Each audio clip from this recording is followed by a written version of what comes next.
morning, everybody. 1 second, I'll be right with you.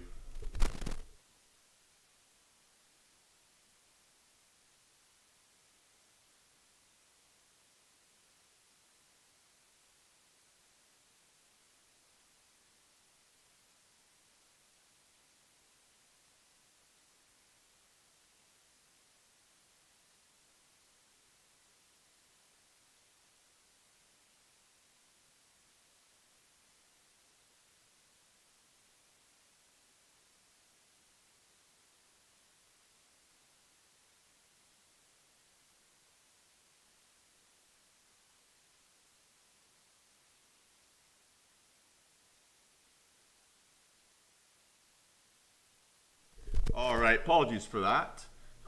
Good morning, everybody. Hope you're all doing really well today. Let's kind of go after what we are looking at here this morning. Certainly looks like it's going to be an interesting day, so let's get after it. Right, first things first. We had a couple. We're not expecting we're not really expecting any data here today. Right, we've got job openings and like early unemployment figures. Goodness gracious. And those come out at 10 a.m. I'm not expecting those to be really much of a like a hindrance or something really this market is waiting for. Since I guess the conditions of full employment have been met, last Fed meeting, right, early November, job openings and jobless claims have not really been that key piece of data. We're now sort of focused on inflation.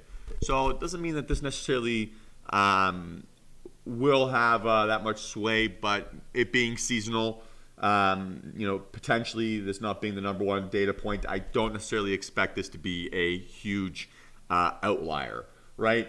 Second thing there is I'm not sure if you guys saw the day traders report, but very muted action, right, in overnight markets. So FTSE, DAX, Hong Kong, crude, right, gold, they're not really moving here today. And so maybe that's given us a little bit of a hint or a little bit of a warning sign of what today's action might be like. So we're obviously not going to be too aggressive or assume we're going to get a crazy market, right? It's been relatively choppy outside of that sort of first hour, or sort of things have stopped, right, outside of that first hour. So we're going to be pretty patient, we're going to be pretty disciplined, we're going to wait for things to set up the right way. But we're also not going to assume that we're going to get this huge roaring market today potentially, because we don't have any evidence of that from sort of its peers, right? If there's no support or no enthusiasm in Europe and Asia, right, what has changed for there to be that much more enthusiasm here in stateside, right? That being said, SPY certainly looks like it has an opportunity to maybe make new all-time highs or to kind of give us a little bit of strength. I'd like to see this thing break out over that 471 target. So that's a little bit of a ways to go here. And we faded a little bit pre-market. So we were kind of hanging out in that 469, 470 range here about 40 minutes ago. And we faded a little bit since then. So I'd like to see where that strength wants to come in. Generally, if it starts to fade, right, closer to open, starting to get maybe, those American traders, right, sitting down at the desk and saying, oh, okay, I don't like it here. Let's see if I can push this down. I'm not saying that's necessarily the case, but it could be that here, right, in between this zone. Let's see if I can draw it out here just a little bit, right? This zone here, right, there's a lot of rejections, a lot of high volume rejections that we're not really exceeding. So because of this candle, right, this November 22nd, right, this is a fairly high volume rejection. There's a lot of candles in there, and this candle, right, we're not really exceeding any of this, right? So we don't have any indication that bulls have fully reclaimed control here, right? Or at least no visual confirmation on the chart. Doesn't mean they haven't, because in this market, right, we're able to advance or able to make higher highs, right, on decreasing volume pretty consistently here, right? Good example in October, right, decreasing daily volume, but still kind of roaring highs. Same concept here in July, right? So this is okay for us. We don't mind that. That's fine. But what it does mean is that on an intraday basis, if we are going to get a setup, if we are going to get those triggers, We still need to be very disciplined, though, waiting for that outlier volume to get in, right? Because that volume is light, right? Because it can climb up on not very impressive daily volume. If we get those outlier volume candles, right, of that strength, it should become immediately obvious to us, right, when bulls or when bears are supporting our thesis, and we're going to have a great opportunity to jump in and get involved, right? It's the same concept here for QQQ. We want to get up and over, say, this like 401 area, right, kind of how we want to get over that 471. So we kind of have that same type of pattern. We got a little bit of a hammer rejection.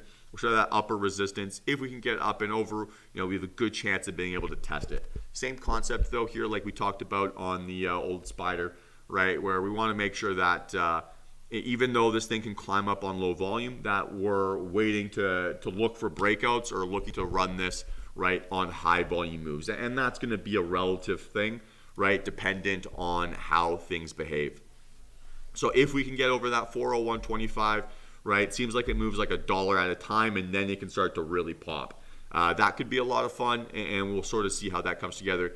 But again, right, maybe like SPY, this is a big rejection, and maybe there's going to be easier bullish setups than this. Apple is probably my favorite setup here of the day. Yesterday we talked about how we wanted to see these two hammer candles, right, this one and this one. I'm not going to draw any further than that, right? Those two candles, they're big volume rejections, right? And they're nasty looking candles, not really telling us that we've got bullish momentum.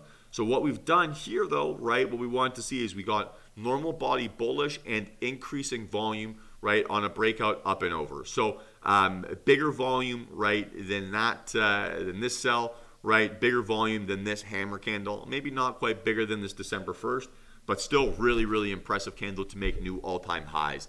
We're now gapping down, right? We're a little bit over like 172.12, I think I saw pre-market. So we faded that a little bit here now. If we can keep this going, right, above 172, we're at all-time highs. So like we can be pretty patient, right, waiting for this thing to set up. But pre-market, right, outside of trading hours, this looks like the best looking setup. It's done exactly what we wanted to see from it yesterday. So now let's see if it can give us that follow through. Pretty much impossible to be bearish here, right? Too much bullish strength unless we get like some sort of 30-min candle that's like bigger than this, right? Or like crazy outlier selling volume. Then we can look to go. But I mean, in between, let's not rush it, right? So to the downside, I think we're probably going to have easier setups than Apple. But if market gets some strength here this AM, or we can get a little bit of that momentum, I'm expecting this thing to be an absolute beast. Right, Tesla's another one. Kind of gave us a really nothing day yesterday, right? A little bit of a tease at that 1058 area, but not breaking over, not breaking under. Two double hammers though, right? So hammer on thin volume, a hammer on thinner volume, but certainly looks like bulls are in support, right? Bears had a chance, right, to be able to reclaim this. They couldn't come in, right? There's really low volume. Generally, when I see low volume, tends to make me think that one side has given up, right? Low volume consolidation, right, with a bullish candle print or bullish looking candle, maybe makes me think that bears have given up here a little bit, and Tesla can run this up. Still needs to break over that 1058, right? That's going to be that sort of area. I could probably even round it up, right? 1058 to 1060. It's going to be potentially a little bit of a zone there. If it can go, it's going to be awesome, right? We're going to have a lot of room up, 1070, 1080, 1093, right? Essentially moves $10 at a time. I want to be a little bit careful with this upper resistance, right? We've got enough sort of evidence or enough points of contact here where this needs to be respected. But, towards that 1140, right, 1100 area, that's a lot of room to go still. And so I think there's enough potential in this Tesla to sort of give us that next leg. But same story, right, with these indexes and that Apple. We still want to see that outlier volume on these breakouts, right? Because the volume is so thin here in this relative run-up, it should not be hard. It should not be a hard standard for us to have larger volume or increasing volume than what we got yesterday. Microsoft, really similar setup to QQQ, right? My only concern here is maybe a little bit bigger of a wall of rejections, right? So inside this red box, all I'm seeing here is rejection candles. and that's not making me particularly enthusiastic. Let me apologize. I got the levels for this here.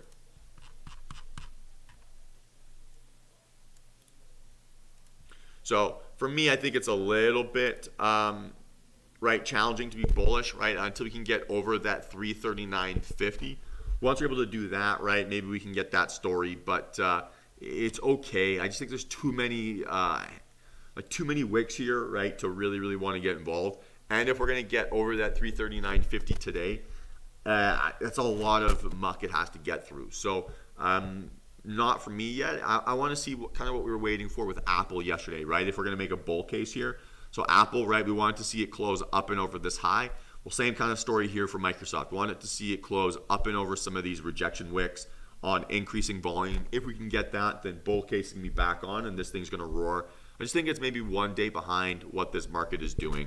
That doesn't mean I'm going to try to front run it, right? I think that's a little bit irresponsible, but that would be sort of what I want to see here, right? It's going to be like that, like dominoes falling, right, to support the bullish narrative, right? So if we can get strength from QQQ and strength from the indexes today and strength from some other names, and then, you know, Microsoft catches up, it's like we're going to have that extra little late push, right, to keep things going for maybe more than a day or two. So that's what I'd like to see from Microsoft. Probably be one that's tougher to trade. If we break down, I'm going to look for moves under this 329.30 area, but probably going to have easier bearish setups than that. We have a few other names here that might give us some possible setups, right? Like BA, it's rejected off this sort of resistance area. We're kind of expecting that. If we get a high volume sell here today, right, this could be a really tempting rejection under the, say, 206 down towards that 200. IWM's like hard for me to shake this bear flag, right? Maybe it's just getting a little bit bigger. So again, right, if we get this thing to reject, we've got a nice little gap to fill down towards that 220, right? Could be a lot of fun. I think that certainly could be interesting. NVIDIA is always one that's a blast to trade, right? Not quite increasing volume there yesterday, but pretty nice little couple candle print. Maybe if we're looking at this, right, it's starting to become a little bit of a channel. So I'd like a little bit of clarity inside this area. But if we get that outlier volume, can get above that, say, 334 area, right, that sort of zone, NVIDIA is going to be an absolute blast to trade, and I'd expect to see a lot of volatility in this thing today. Right, Marvel's been one. Huge breakout there yesterday, nice increasing volume. We're at all-time highs, right, after a good earnings beat. The only problem with this name here sometimes is the options can be a little bit inconsistent, and the volume might not always be there. Wasn't there for us yesterday, but maybe there's going to be a little bit more interest in it today after it's going to trigger on a few more watch lists. Now, we'll see. I don't know, but worth keeping an eye on it regardless. So INTC, right, still has a bit of a gap to fill down towards that $52 barrier. Then if you can get down under, right, maybe that 51.30.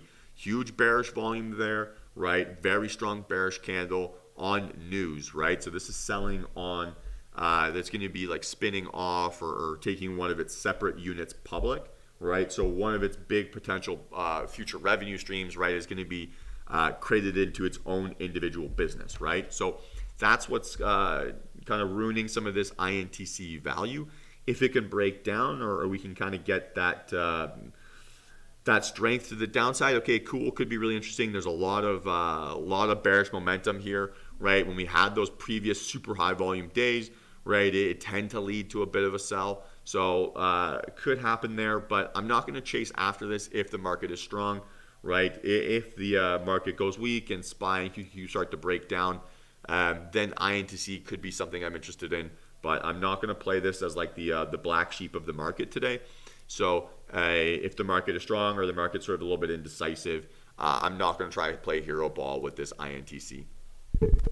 Right, Facebook's another one of those. It's kind of got that hammer with kind of not a perfect gap, but it's got pretty thin volume here, right, to fill. So we see a lot of sellers, right, under this 320 down towards that 318 area. So if we can break down under that 321, right, maybe there's going to be something there. Again, same concept as that NVIDIA. We're going to want to see that really high volume step in and push things in sort of our direction.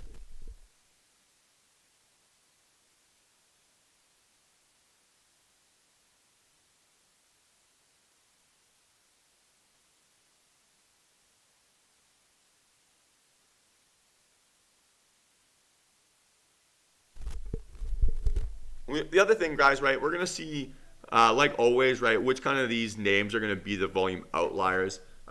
We have enough potential or an expectation of some of these names, moving or sort of behaving in our favor, and I'd expect them to go. So if we do get that volatility today, and we do get a little bit of action, we should see some volume step into some of these names, and we should see a little bit of potential here this morning. What I don't want, or what I certainly don't want to force, is just trades that aren't there, right? So this week we're getting really punished for over trading. Done really well, first hour of the day and sort of that last hour of the day, but everything in between has stopped me out very, very quickly. So position sizing is going to be very key, right? Managing your stop loss and being dynamic with it, right? So what that means, or what that's going to mean here for me, is the larger the stop loss, right, the smaller your position has to be. I don't go full position size on anything that requires more than a 10% stop loss on the options. So, if you have to size down, no big deal, right? We're targeting risk reward 2 to 1 or better. So even if you have a small position because the stop loss requires it, if it comes off, right, you're still going to get paid. If it doesn't, okay, so be it, right? You took a small little loss and it hurts a lot less. So managing our expectations, right, turning this into a numbers game and being able to dominate, that's going to be what creates our edge here today.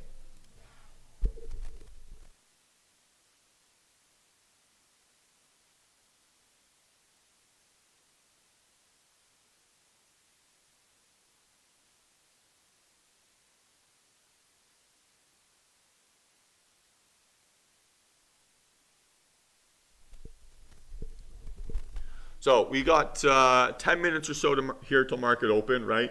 I'm going to spend a minute or two just getting all my execution software up, right? Making sure all my data looks good. I'm not too far behind on anything.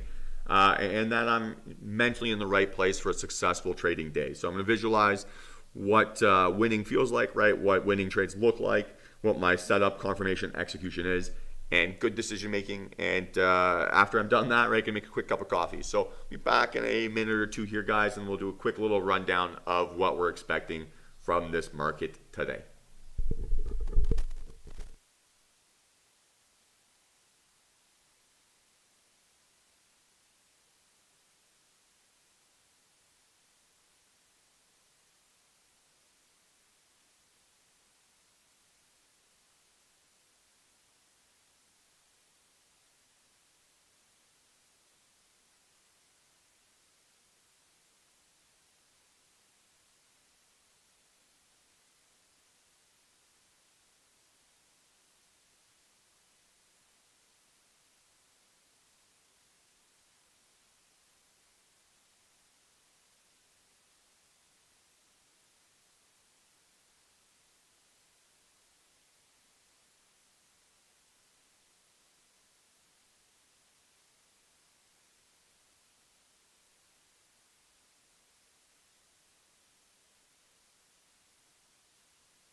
All right, everyone. So I'll do a quick little rundown here of what we are expecting today, right? Very muted action overnight in Europe, Asia, gold, and oil, right? So a lot of our key sort of potential leading market indicators or sentiment indicators are not moving, right? So maybe we're anticipating a little bit of a quieter, choppier, slower, more challenging day. So number one, right? Two, we've got a few spots here we want to be careful with that we're not chasing into. If we can get up and over this 471 on the SPY, awesome, right? Maybe not the strongest candle yesterday, but if we can get that strong outlier volume right on this breakout, looks pretty good.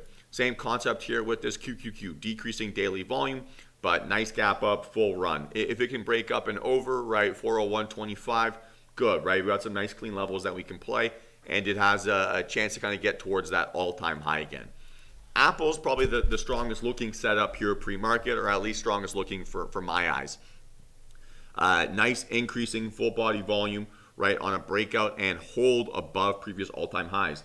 Yesterday we wanted to see a close up and over on increasing volume, and that's exactly what we got, right? We needed to invalidate these hammer candles because that's a lot of rejection, and Bull certainly stepped up and did that. So if Apple's able to show us that strength, right, give us that breakthrough through that 172 area, this thing could be a lot of fun.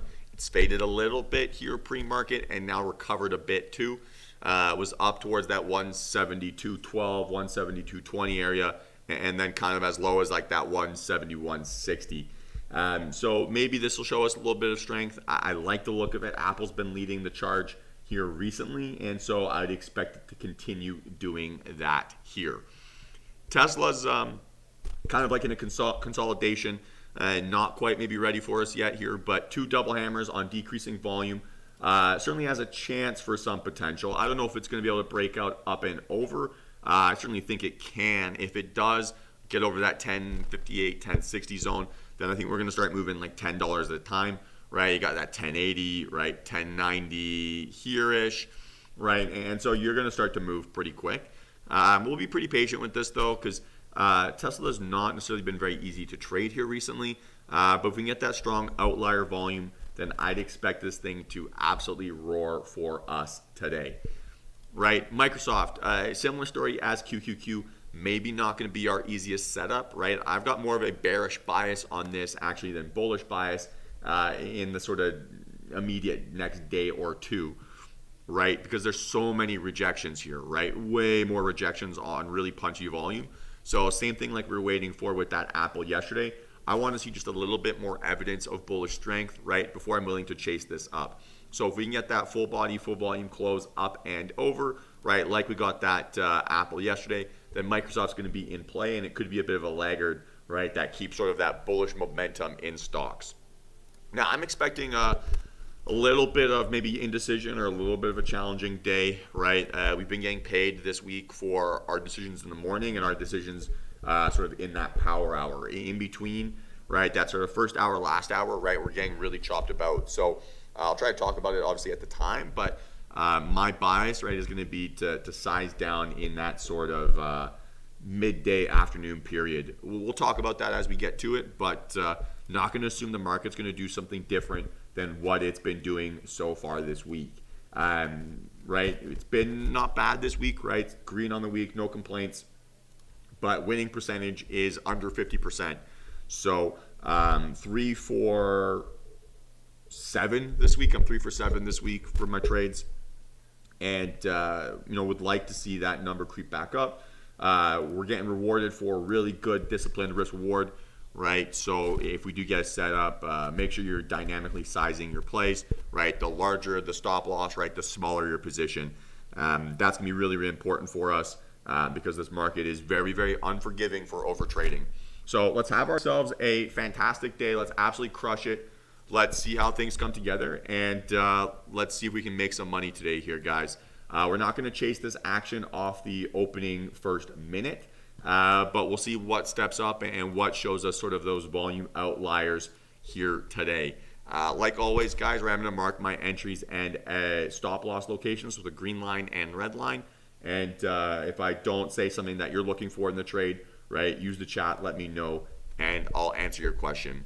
In general, introduce yourself, say hello, welcome to DTR Wednesday, and let's absolutely crush it here today.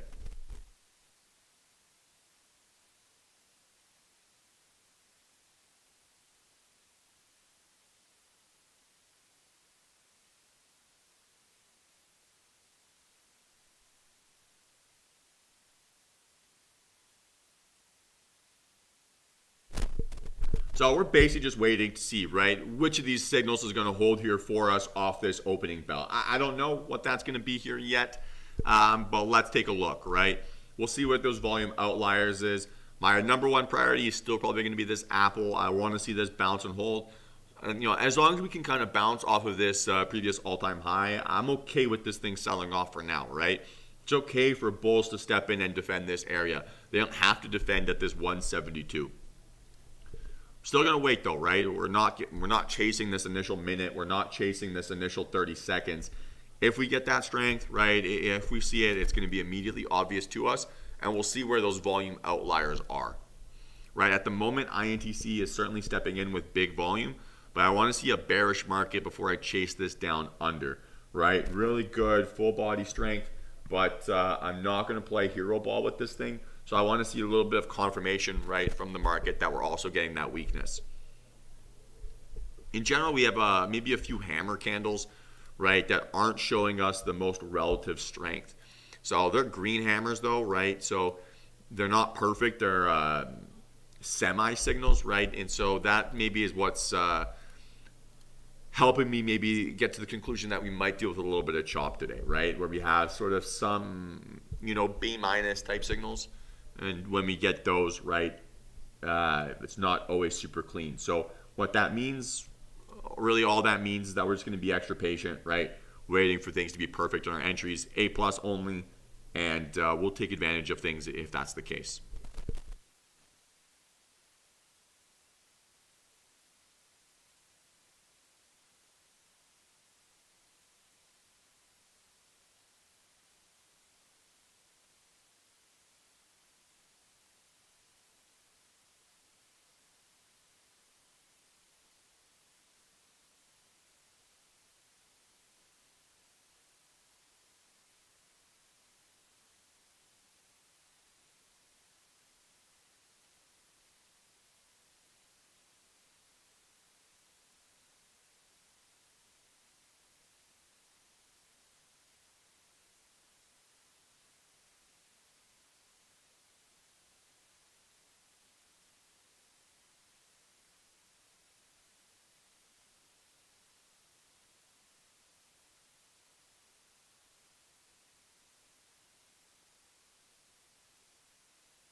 Roku, where'd this volume come from, right? Mega gap up here.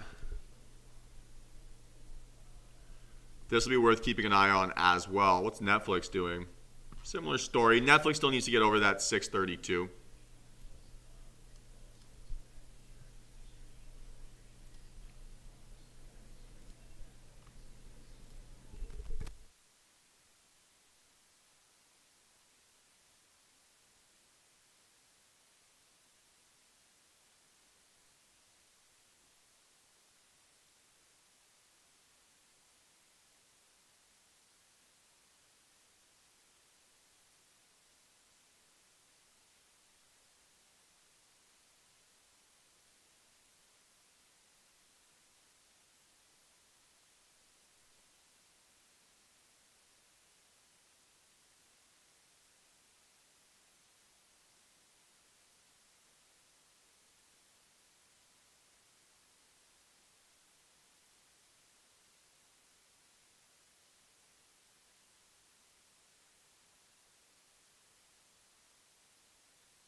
All right, so on this Roku, right, we've got a little bit of work to do for it to close up towards that like 242 area.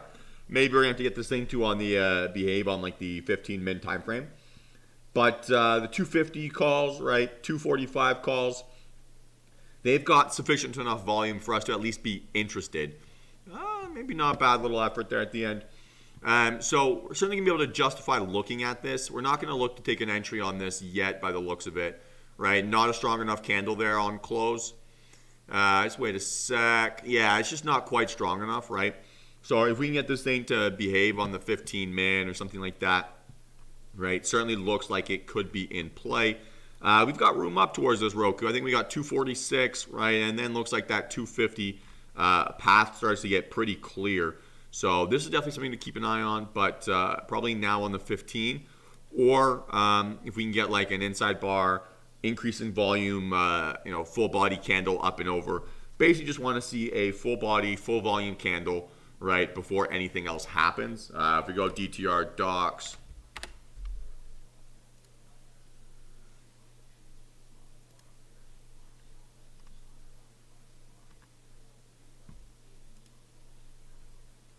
right? So we're looking for candles that look like this.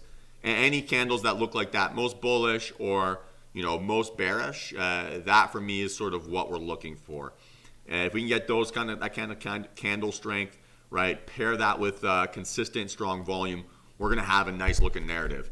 Apple recovering really nicely, right? We talked about it's okay if it bounces off of this 170.20, right? Maybe looks to be doing that a little bit here.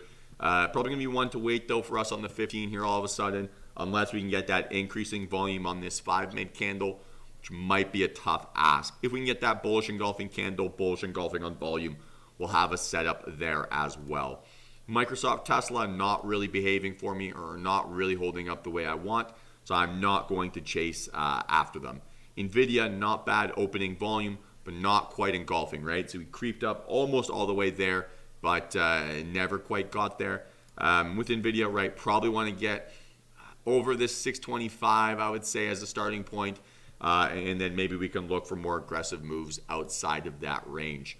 Facebook needs to clear over and out, but not a good enough volume profile, so tough for me to be super interested. For now, I think Apple's given us that best look, but we need to see a little bit more cooperation from that, from a volume-wise, and maybe a little bit more cooperation here from the indexes. If the indexes are selling off, it's pretty hard for the largest weighting in the index to then rip up and over, and so we don't want to fight that narrative. Again, right to the downside, could look for moves, but the volume standard we have to break on the 15 or 30 min to the downside can be pretty challenging for QQQ and SPY. I don't know if we'll have a chance to get there, but we'll cross that bridge when we get to it. Right, something like this Tesla might give us that best opportunity for that downside rejection. Right, I would say this, we get that full body, full volume candle, could give us that really nice breakdown. Right, that would be sort of my bias. We'll keep an eye on this, right? It's something to keep an eye on, especially if this market wants to sell. We do have some expectation of this being a little bit of resistance, right? This zone being a little bit of a resistance. So if we can start to see some alternative signals, right? Markets bouncing off of there, we could start to look short for some gap and fades.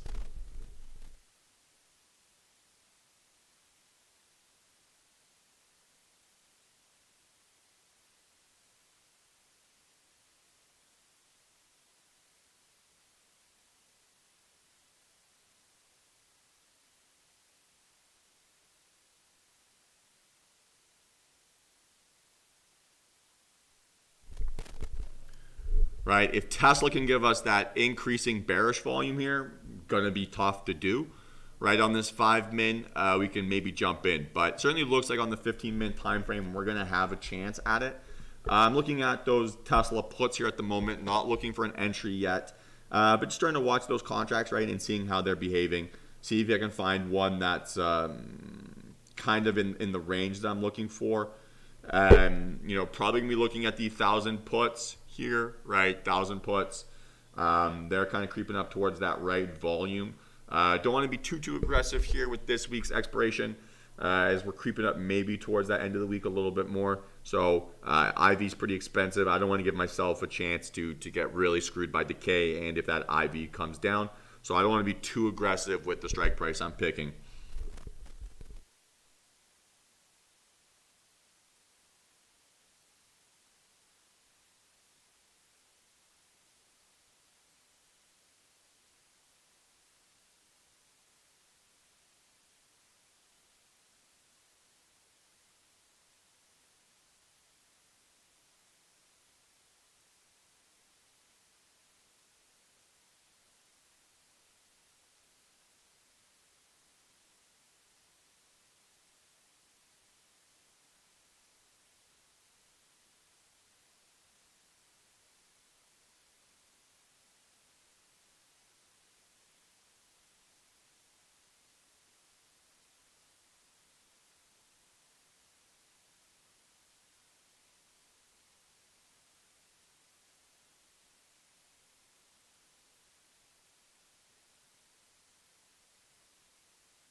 So let's see which one of these names wants to give us that setup, right? If market's going to bounce a little bit here, Apple looks like it's going to be number one contender, right?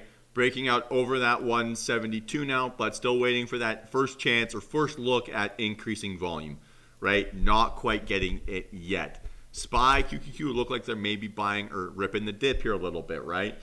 That might set up this Roku blast. We can get over this 244 area, right? Could certainly be in play. I'd like to see if we can get tighter risk reward than this, though, right? Because a $4 stop is kind of a tough look if we're expecting a move towards that like 250, right? First area of expected resistance, and then onward. Not necessarily a physical area of resistance on 250, more of a psych level, right? I'm expecting it to get stuck there, as that's just kind of a round number that investors are going to like. Be a lot of stop losses in that spot, that kind of stuff. So maybe we have easier setups, right, on a risk reward basis here in something like this Apple. It's now gone engulfing on volume, right, which is exactly what we want to see. So if this thing can give us that clean, nice, full body close here, right, it's going to be worth taking a look at. I'm going to be looking at calls, probably the 175 calls, right, this week's expiration, December 10th expiration. And we'll see how this thing, how it shapes up. Right, we're going to be right around that 173, so our target's going to be that 175 area, and we're going to be sizing our risk reward right for that zone. Hopefully looking, if we don't close at 173 or above, right, looking to take some off there.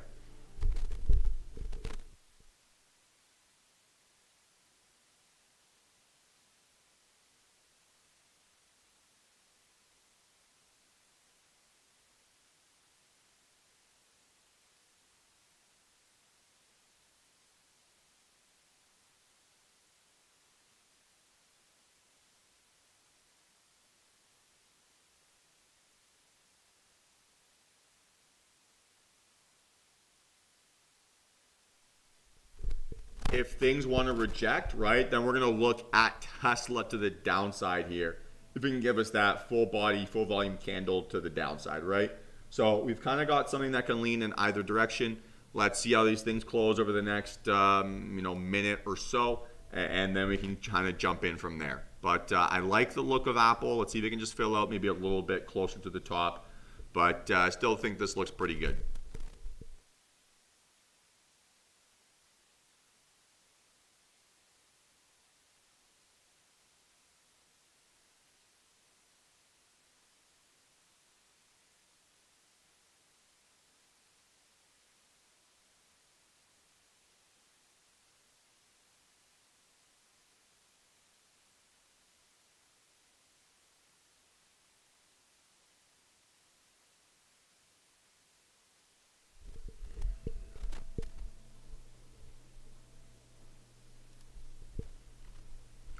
Probably not the most convincing of closes, right? If we're going to be super honest.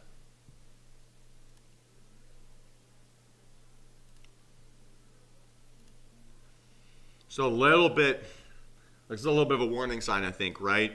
Indecision on this run up, right? Indecision on that run up. I think maybe we could do better.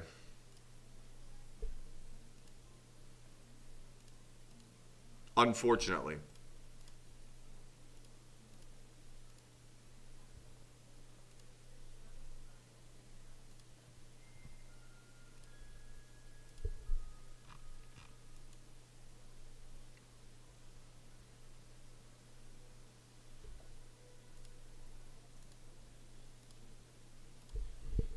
AAL looks good, but there's only room up towards that 1050, right? We don't have that much space up, so not going to chase it. Apple, if it can give us like an inside bar, some sort of extra sort of sign of consolidation, then we can look to maybe get up and over, but not yet for me, not yet.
So inside bar, full body volume breakout that holds up and over on increasing volume, right? Any of those options I'll take as a bullish signal here for Apple if we can get either of those.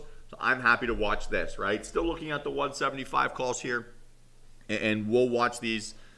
Those seem to be the ones I'm looking at, right? Apple's basically one of those where you can basically pick any, you throw a dart at a bunch of strikes and you'll pick the right one. Hey, good morning, Sharon. How you doing?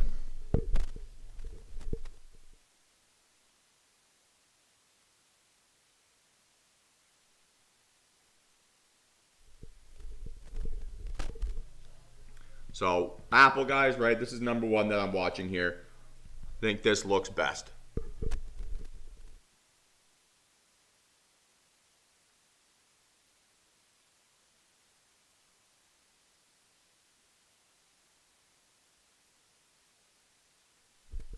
So guys, just waiting for that increasing volume here, right? Increasing volume. We're at all-time highs on Apple, so we can be very, very patient waiting for this thing to be perfect. Yeah, let's take a look.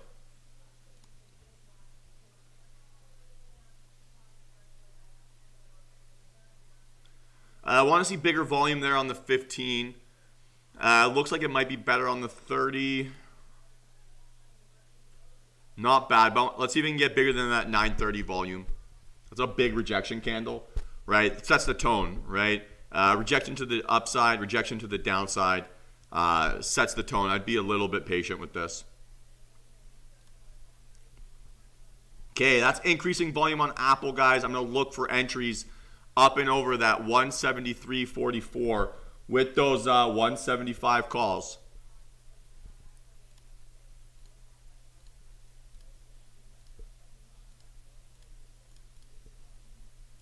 We've got towards that 175 here, 30-cent stop loss, right? Pretty tight.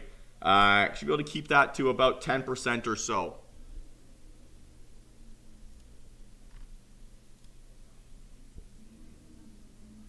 So looking for a move above that 173.45.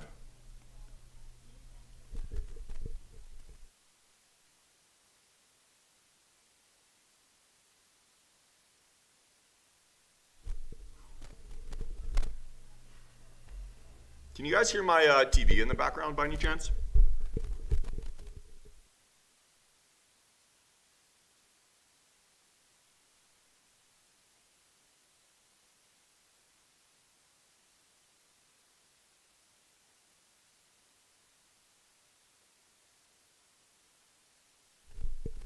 Not in yet, guys, not in.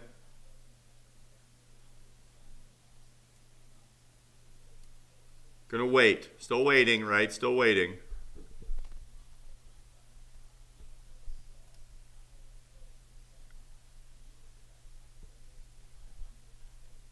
Gonna wait for 50. 2 extra cents, right? No big deal.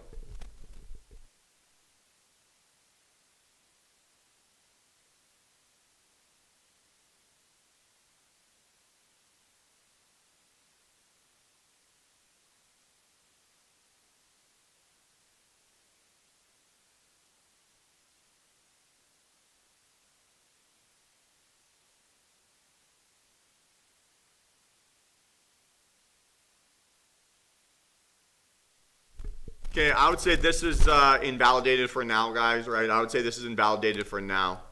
Nasty little head fake there, right? So I'm not going to chase that up until we can get a more reliable signal. Not for me for now.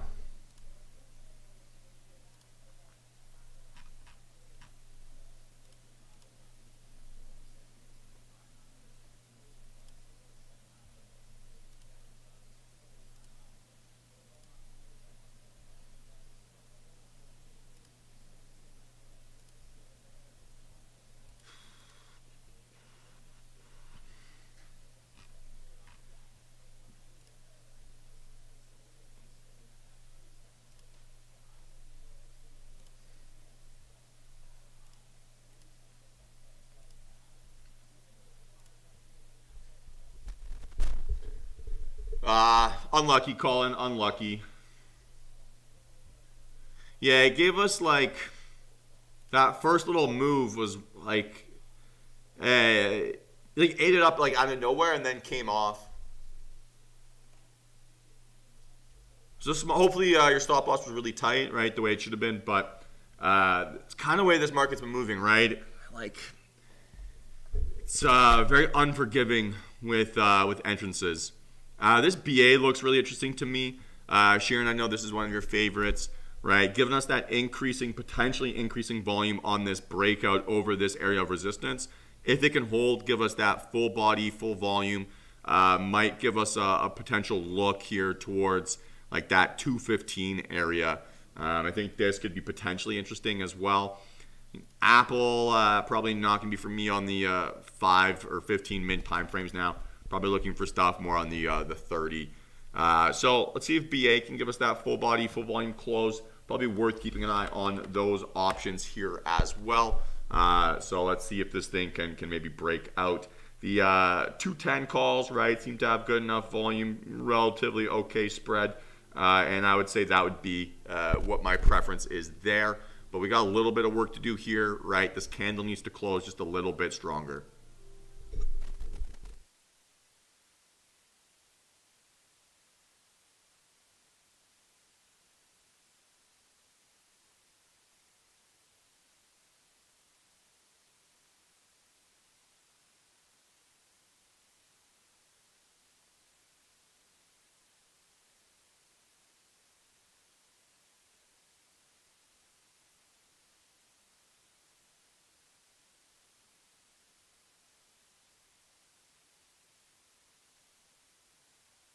A bad close there, right? Not a bad close from this BA. We can get up and over, right? I'm going to look to take a stab at this. Right, targeting that 215 area. It does the same shit as that Apple. My God.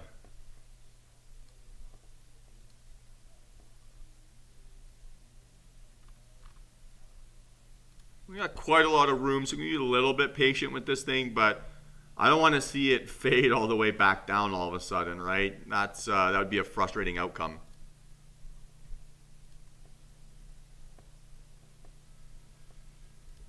Nvidia could be a candidate for a rejection here on the 30, right? High volume rejection, highest volume bar of even yesterday.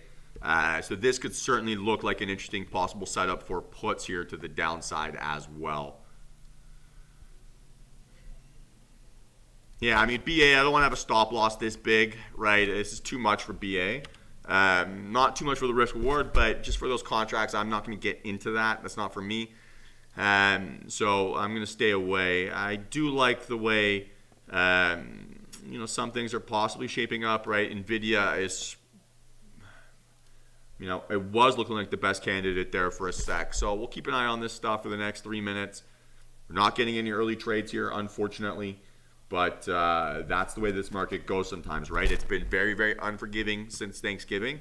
And we're not going to let it take our lunch money just because we're bored.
Yeah, let's take a look. Probably going to be a very similar setup to this NVIDIA.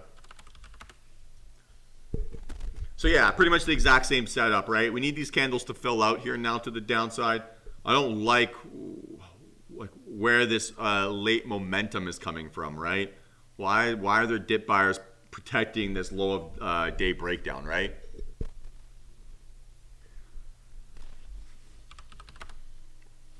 Ah, shit, yeah. Nice breakout there, that's for sure. It's tough, right? It's tough. This Netflix maybe will give us a chance to the downside.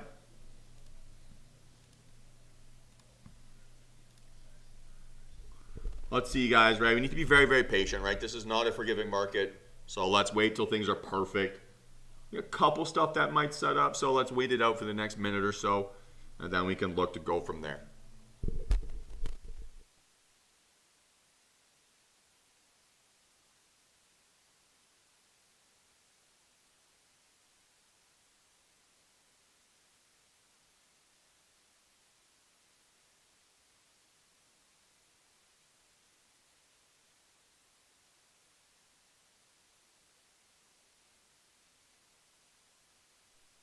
Right, BA still might give us an opportunity, right? So this is gonna be worth keeping an eye on.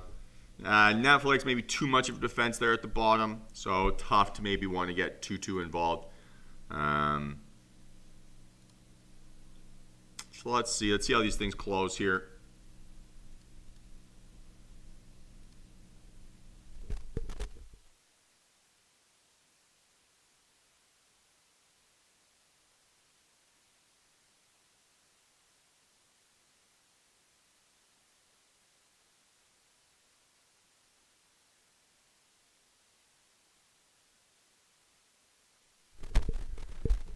Okay, yeah, Microsoft's got that, still got a lot of space down, but not yet, right? Not yet. BA I like here, guys. Nice low vol pullback there, right? Lowest volume bar of the day on that 5-min inside bar.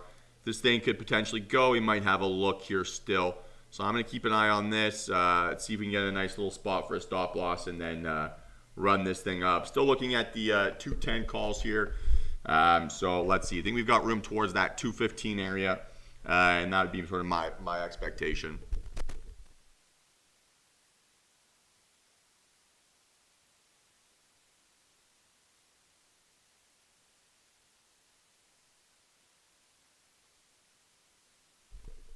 If we make a lower low here, I'm not going to be interested in this setup.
So for me, AMC's got some work to do here before it gets interesting again, right?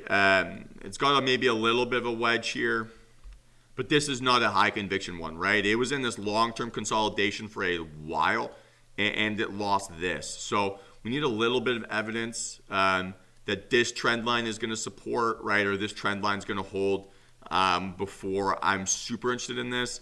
Right, for now, maybe this looks to me more like a bear flag than it does as a possible area for a bounce.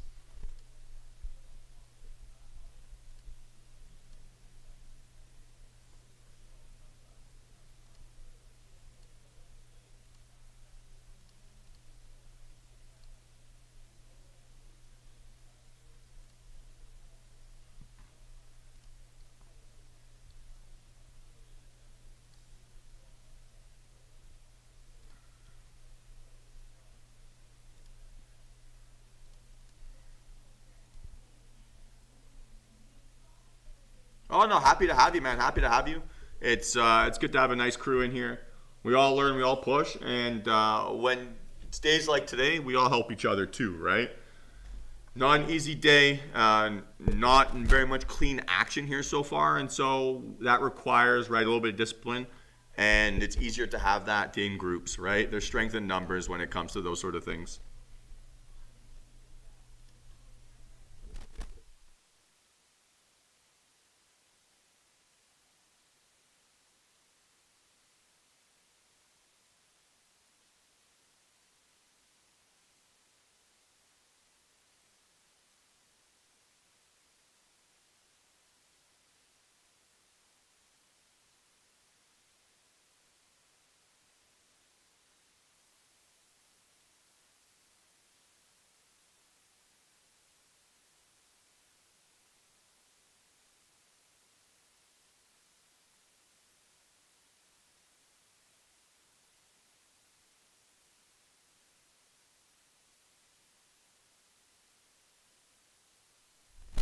So this is I mean, exactly what we're expecting today, right?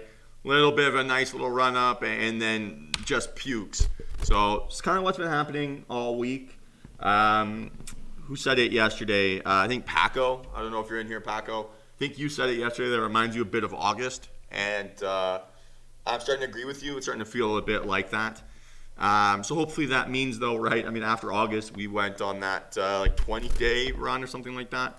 So if we can get a little run here going, that wouldn't be a bad thing either. Apple might give us a chance, right? Good increasing volume there. This could be an interesting spot here for Apple, guys. I could be tempted.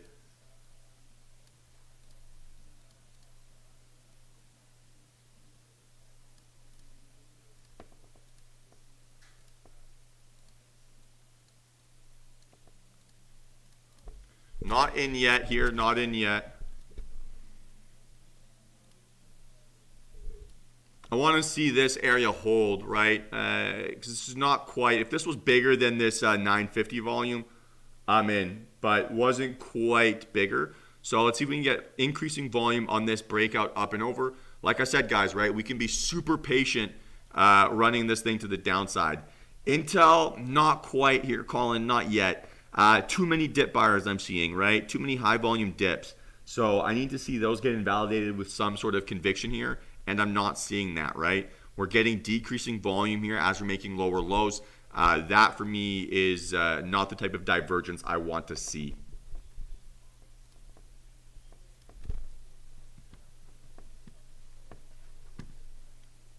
Any increasing volume here on this Apple 5 min, have a chance for it, right? Have a chance. Will be an entry signal for me.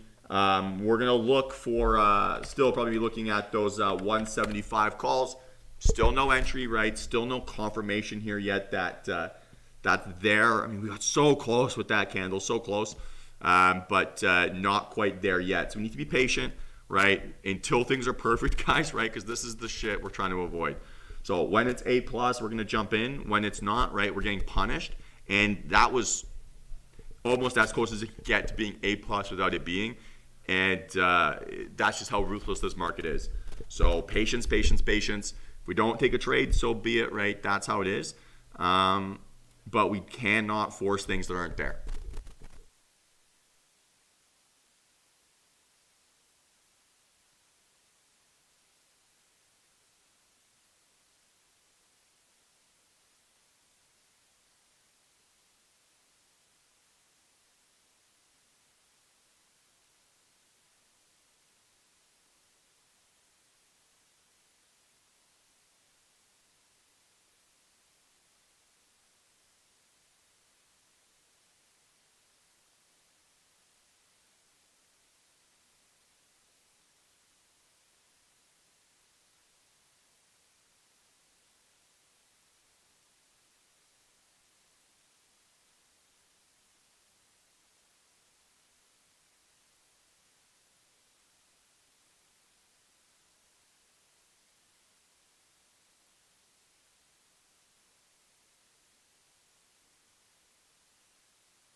Sorry, I don't know if I went a bit of a rant. Mike was muted.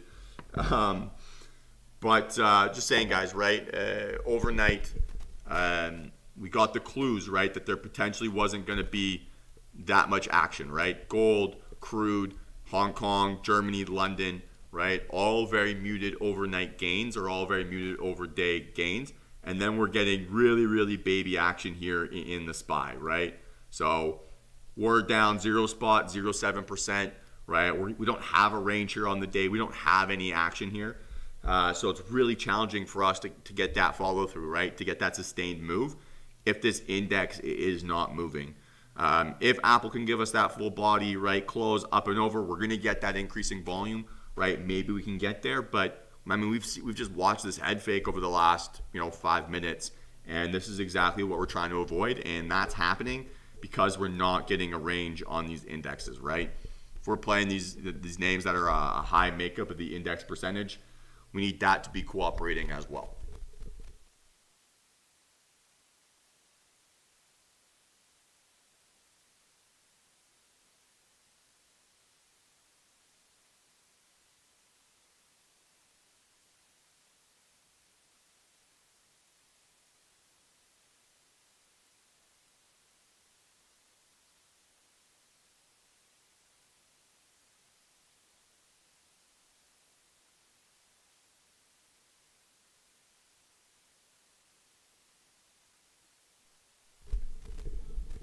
It's an interesting rejection candle. It's a very interesting rejection candle.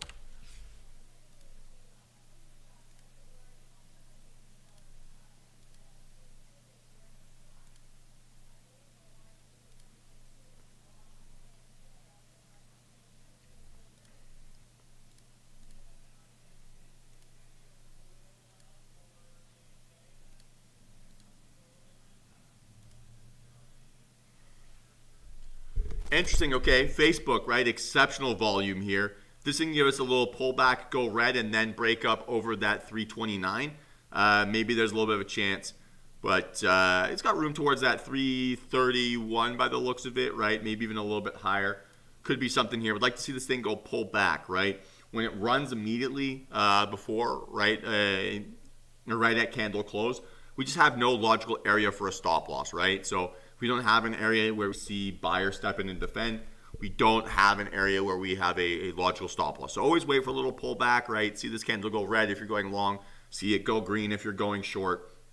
And then look to enter above that high. So here's that little pullback, right? If we can get this thing now to kind of behave where we want and give us that right risk reward, right? We're preventing ourselves from getting head faked. So no entry on this thing yet, right? And probably saving us a little bit of money instead of just chasing that initial breakout.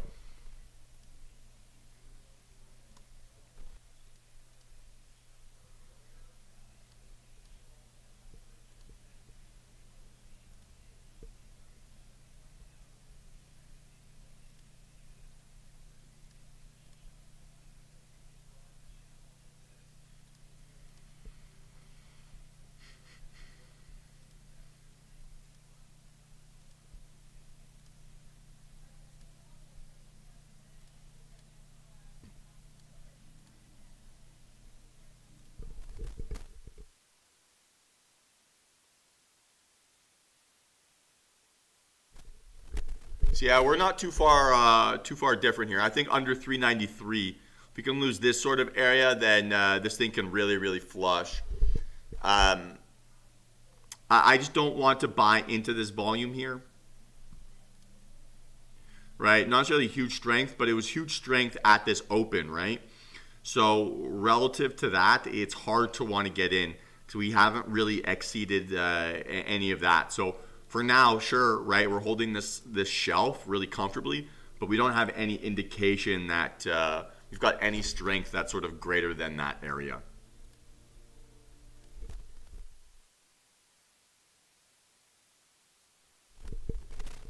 Yeah, I mean, maybe by a little bit by chance.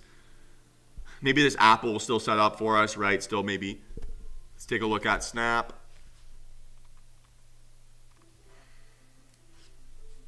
Wow, yes, fantastic volume.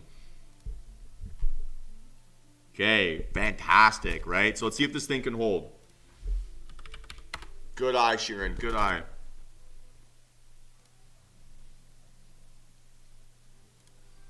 So 52 calls, right? They immediately look like they're the ones for me. Now spread's a little bit bigger than I'd like to see, right? Kind of bounce between that 2, 3, 3.5, 4% area. So I'm going to be a little bit just sizing down just a little bit here, right? Just to manage that spread. So this is not going to be a full size play, just because that makes me a little bit uncomfortable.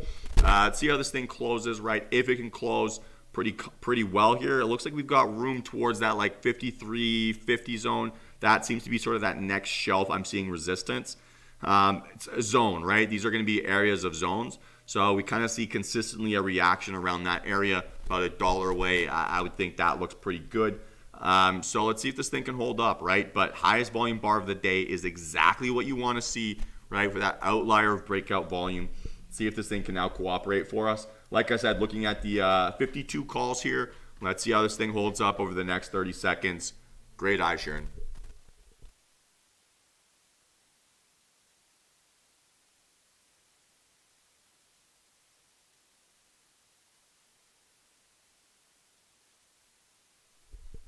Going to keep an eye on Apple as well, right?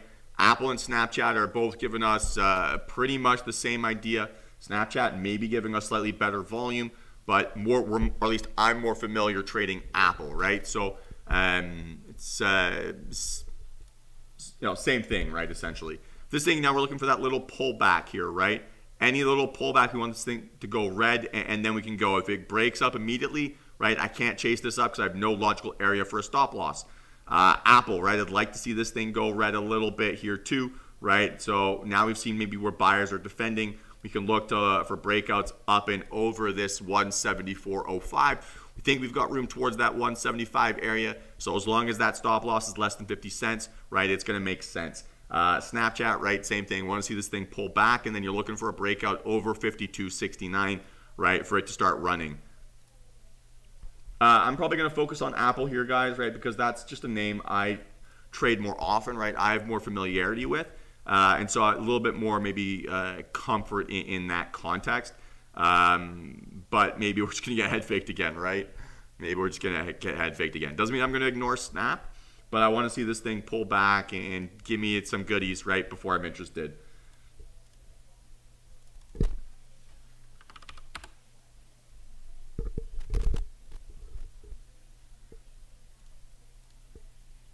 So we're still getting about 3-to-1 risk reward here on Apple, right? So very justifiable.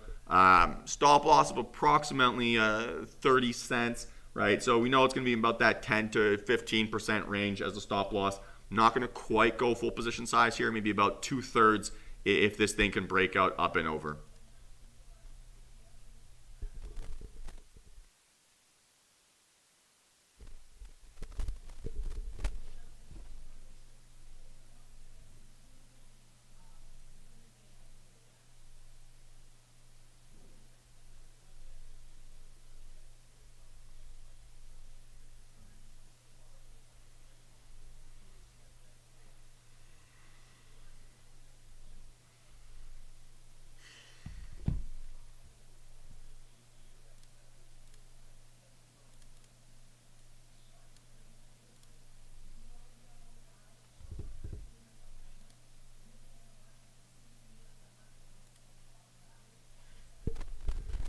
Focus, yeah, focus. Needs more volume still.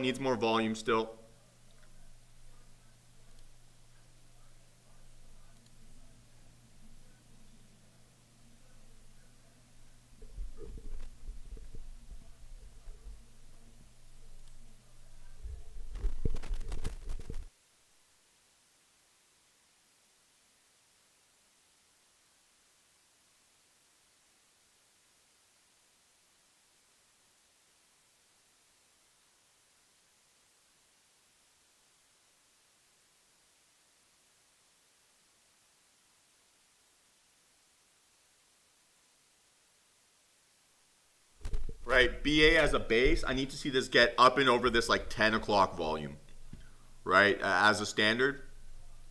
Apple starting to reject, right? Another one of those stories, right? Maybe we're getting priced out of it. or risk reward, right? Shaking us out of it. Yeah, Snap's pushing here. Just made new highs. Just never really gave us that clean pullback, right? We go on the 1 min, we'll see. Right, so this is tough. This just ran right away. A little pullback there and then goes again. Yeah, tough for me to see an entry there.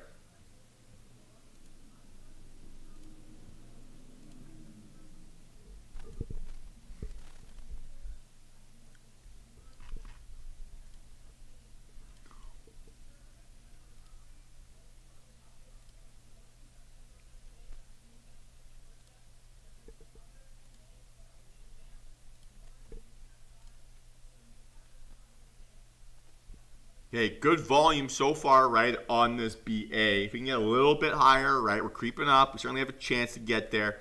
And a close over that 212.40, right, looks like it's going to be in play. Snap, I don't know if we're going to get increasing volume here, but it's obviously looking at moving quite a bit. Still looking for that same concept, right, little pullback and then look to go. If we can get that right, I'll be happy to take a stab at this as well.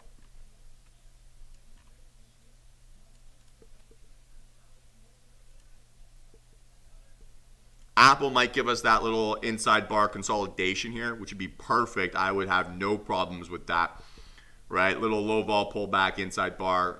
Might have just jinxed it there in the last few seconds.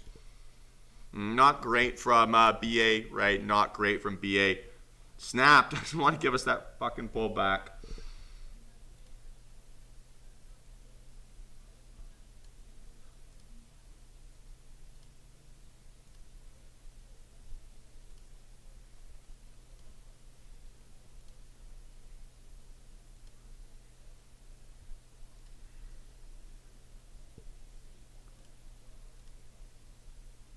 Good luck, Colin. Good luck.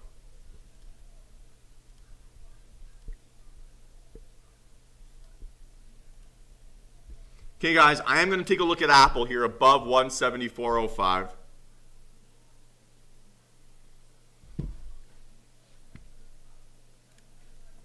175 calls here, guys. 175 calls. Stop. 173.60. I am in at 153.6. 153.6 on those 175 calls.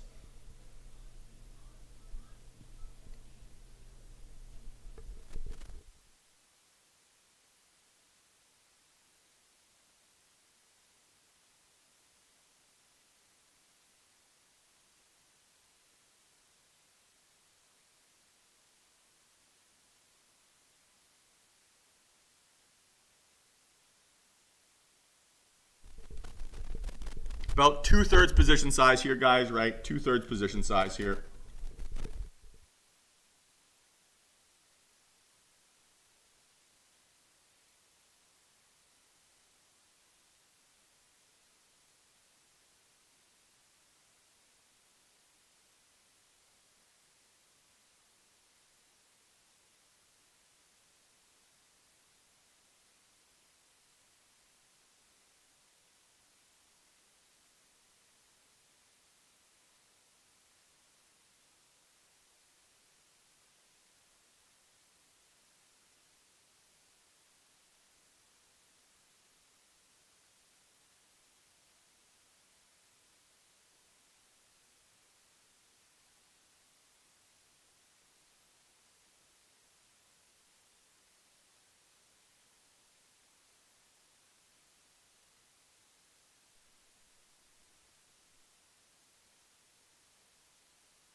so far so good here from this Apple, right? I'm going to look to protect at 10% pretty soon here, right? Looking to protect pretty soon. I'm going to be pretty conservative with how I want to manage this position, right? So as we kind of creep up towards that like 170 area on these calls, I'm going to look to take some off, right? Really creeping up towards that now. Hopefully a few of you guys caught this, right? This thing is starting to move for us nicely. Fantastic little play, right? Our patience is paying off here.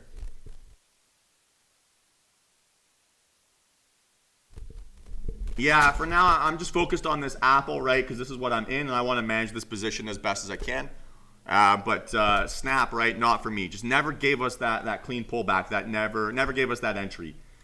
All right, guys, I have taken off. I'm taking off. Sorry, 1/4 of my position here at 170. If we can get there, and then see if this thing can keep running. But in great shape on these Apple 175 calls, guys. Hopefully a few of you caught this as well.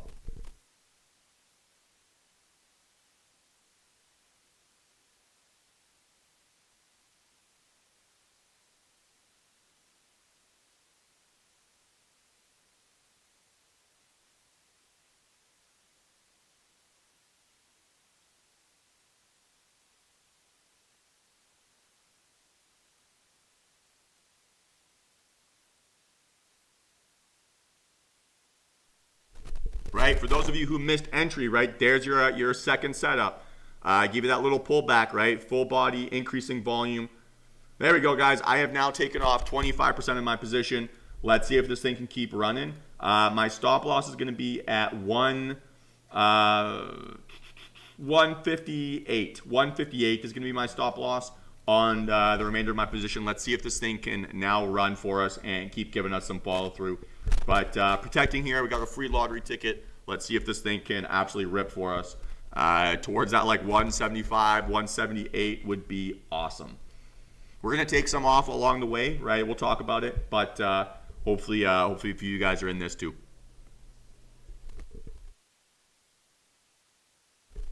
Snap might give us a chance here on the 15, right? If you can give us that full body, full volume, might have a chance.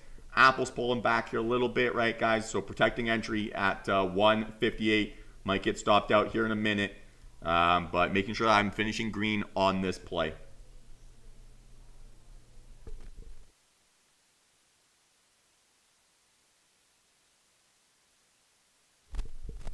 All right, I am still in somehow.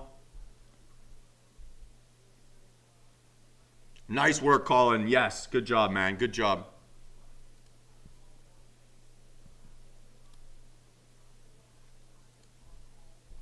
Hopefully it can keep running for you, my friend. Hopefully it can keep running.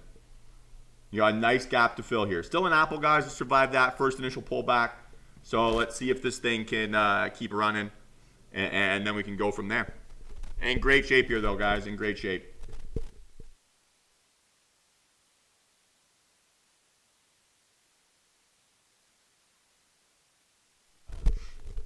All right, I am out. I'm out of Apple. Stopped out. Locked in. About 5% net win. No complaints, guys, right? On to the next one. Lock in a quick win. Why protect entry and why we take profit on the way up, right? Market's still not moving. Market's still not giving us that follow through we were talking about, right? If this market's stagnating and market's not moving, it's hard for us to expect that follow through. Let's take a look at Facebook. Good volume, right? Still 2.5 minutes. Good eye, guys. Good eye. Tough candle here a little bit, right? Almost perfect. Needs a little bit of a pullback. Same issue with that Snapchat, right? Need a little bit of that red pullback and then go. Still going to wait for this, I think, probably on the 15-minute time frame. So that gives us a little bit of time, right, to make sure our levels are clean and we have good setups here.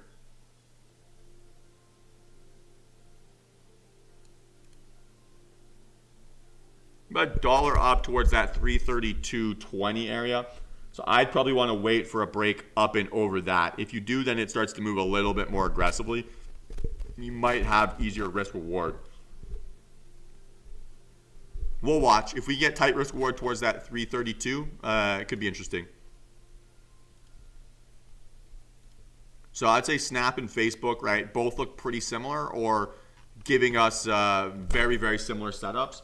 And so I'd be perfectly fine trading either of them.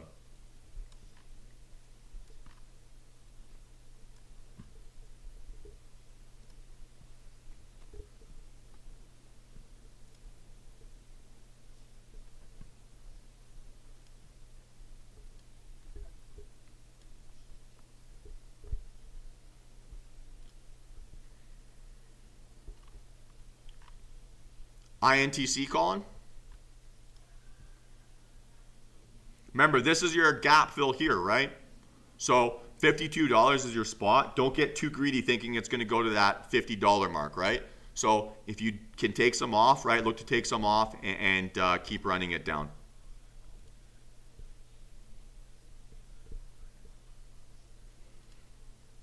Okay, great volume on Facebook, right? Exceptional.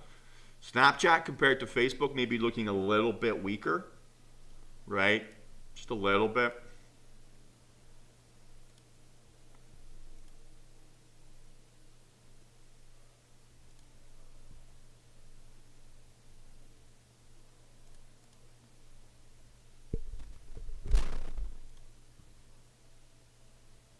If you get this thing to flush, awesome, but be careful about this resistance on the left, right? It's not quite the gap fill maybe that it looks like.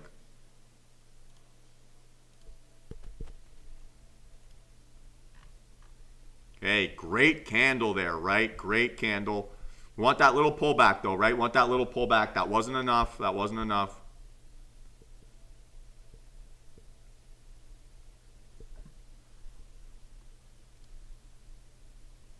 Okay, no, can't on snap, right? That's too much of a rejection for me.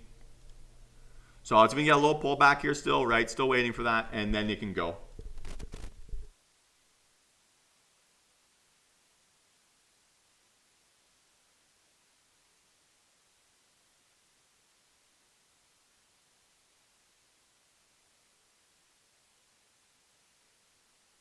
Okay, maybe this will be it, right? I want to see a little bit of a dip here, still a little bit more.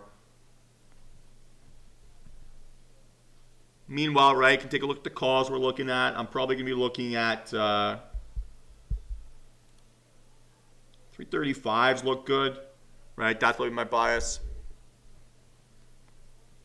Let's go, Colin. Let's go. Good job, dude. Good job.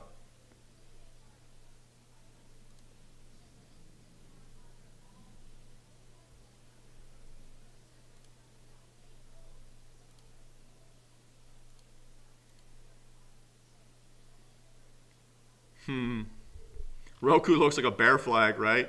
Bear flag with a gap to fill to the downside.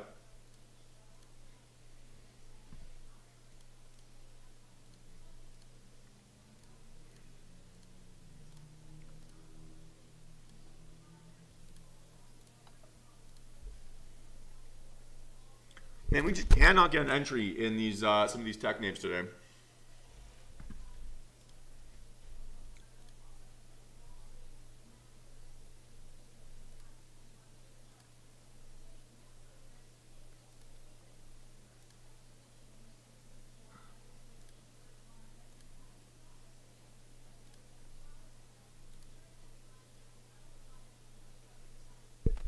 Attaboy, Colin. Well done, man. Well done.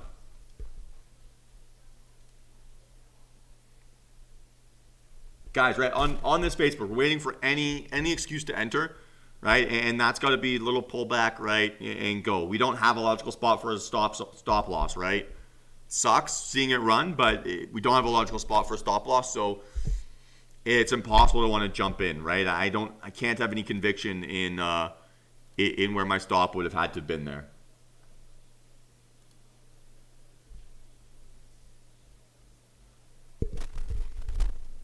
Right, like if my if my entry is here, right, a break of this high, I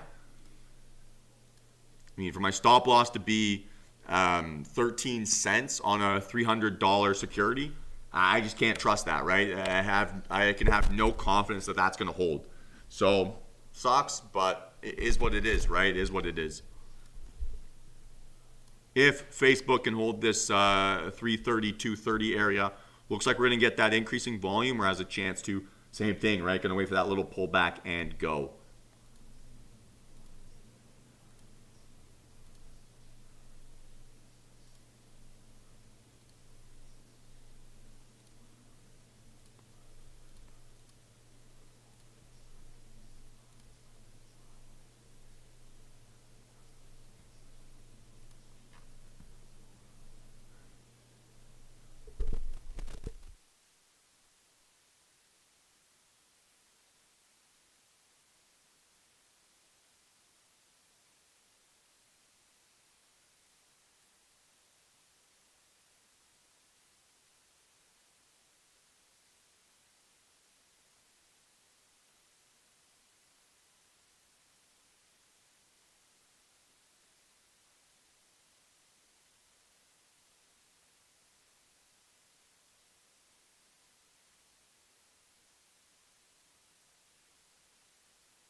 Okay, so looking good here so far, right? Looking good. Good chance we're going to get to that increasing volume. If so, right, we have a good chance to run this thing up. We think we've got room towards that like 335 area here now, right? That would be sort of that next area of expected resistance.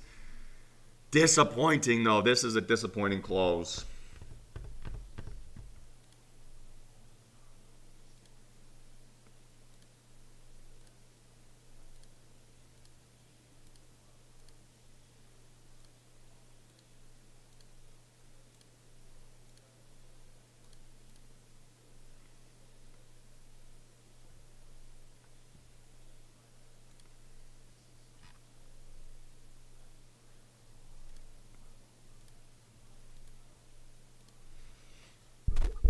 So, Colin, right, if you're watching this INTC, don't worry, man. Don't worry if you left some money on the table here.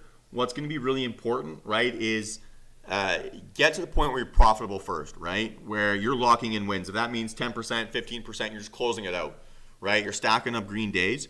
So what's going to happen is you're going to build yourself a little bit of a P&L cushion. You're going to have some money to work on, right? And then you're going to figure out, because you have this now cushion, right, to deal with, you're eventually going to get to the point where you're like, oh my gosh, I'm leaving so much money on the table that you can start leaving runners, right? You can start leaving extra positions, and you're not going to stress about them because you have this this little cushion.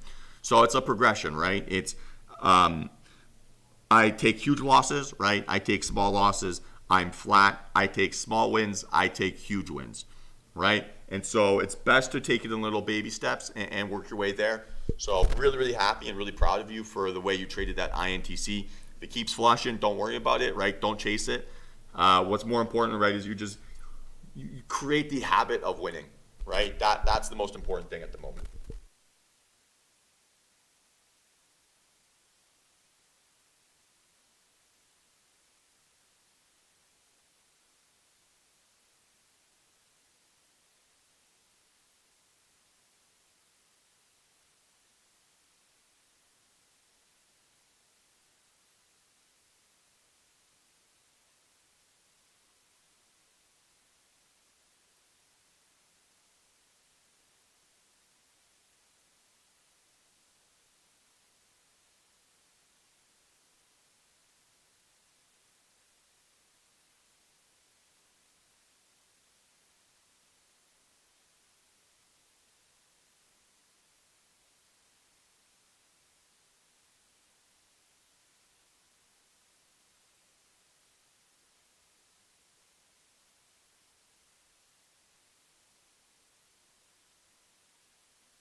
Okay, again, right? Increasing volume here on Snap. If we can get this thing to pull back and give us that little chance, right? Still think we've got room towards that, like maybe $55 mark here now. And so it could be in play, right? Something like there, this kind of zone, right, would be my expectation of where it could possibly go. So if we could get this thing to behave, right, give us that little pullback and then go, right, maybe we have a chance. But it's been so stubborn the way it's wanted to behave here. So let's be patient, right? Still another minute and a half to go there. Not going to rush it. Not getting big follow through from the index or on the index level.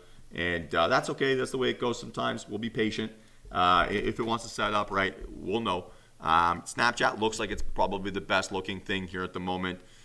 So I'm going to be keeping an eye on this pretty closely.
So basically getting just exactly 2 to 1 here, right, on Snap for this risk reward.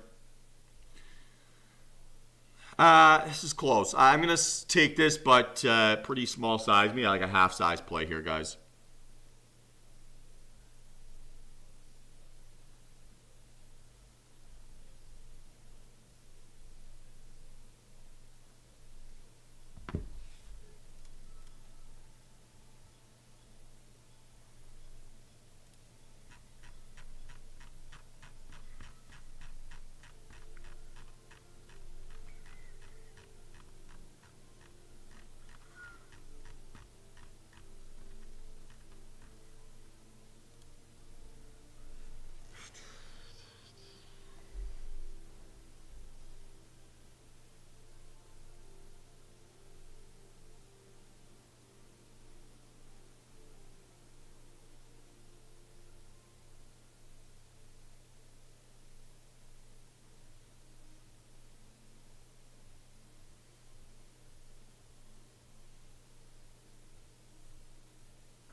Okay, that's Snapchat dead, right? That's Snapchat dead. No, no, thank you.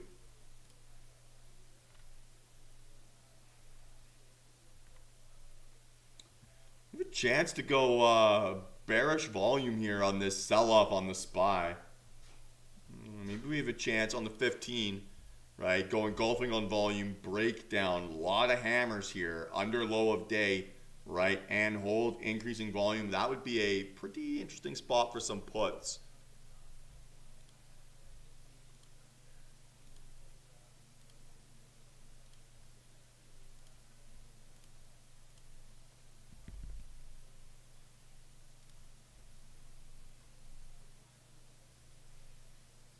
Hey, buddy.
So SPY puts here look really interesting. We can get in on a pullback. I'm looking at December 10th, 465 puts. Really on any excuse to get in here now, right? There's been a lot of selling pressure here, break under low of day, ton of selling pressure here all day. So I can get a little pullback right back in towards that 467.35 area. We'll look to get in, or a increasing volume, right, 5-minute candle.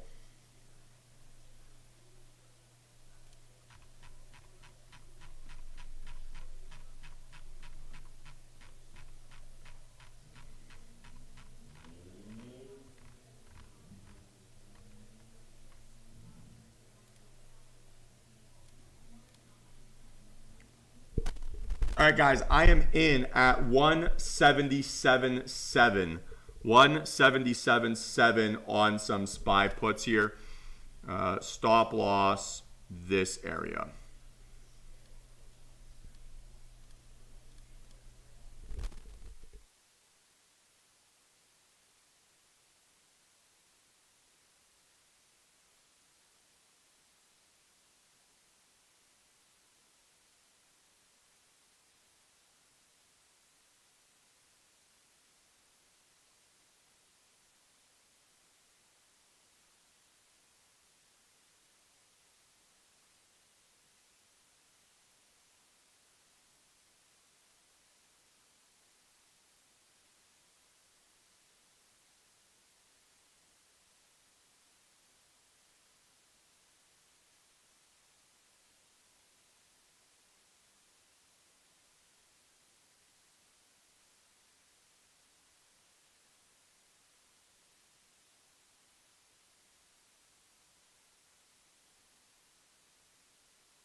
So still in this spy here, guys, right? Still in this spy. Let's see if we can get in.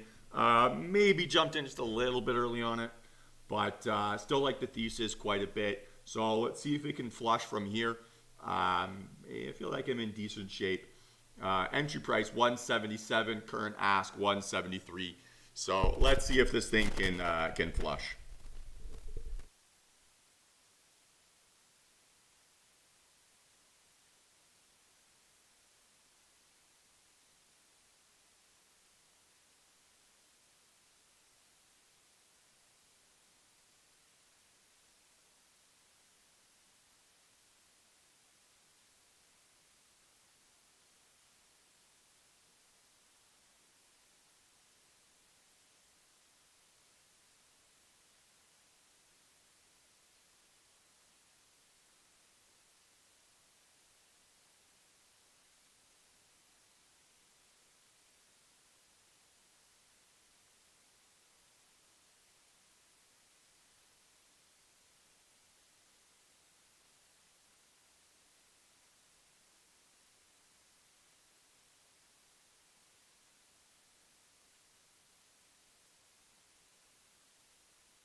Yeah, I am, Paco. Yeah, I am. Yeah, I'm in the 465 puts at 177.7. December 10th expiration.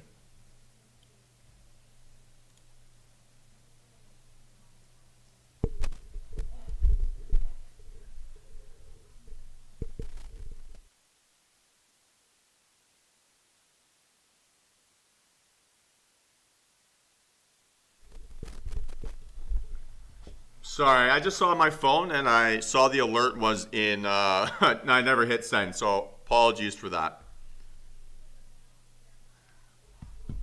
So, see me out making lower lows here, right? Let's see if this thing can keep flushing and get us to a nice green play, right? In good shape here, though, guys, right? Back to entry price. So let's see if this thing can flush.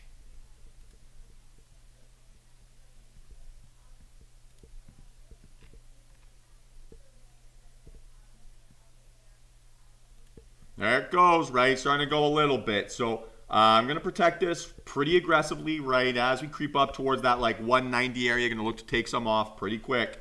Let's see if this thing can keep going, though, guys. We're in great shape. I think we've got room down towards that 466.25 area. So let's see if this will cooperate here for us.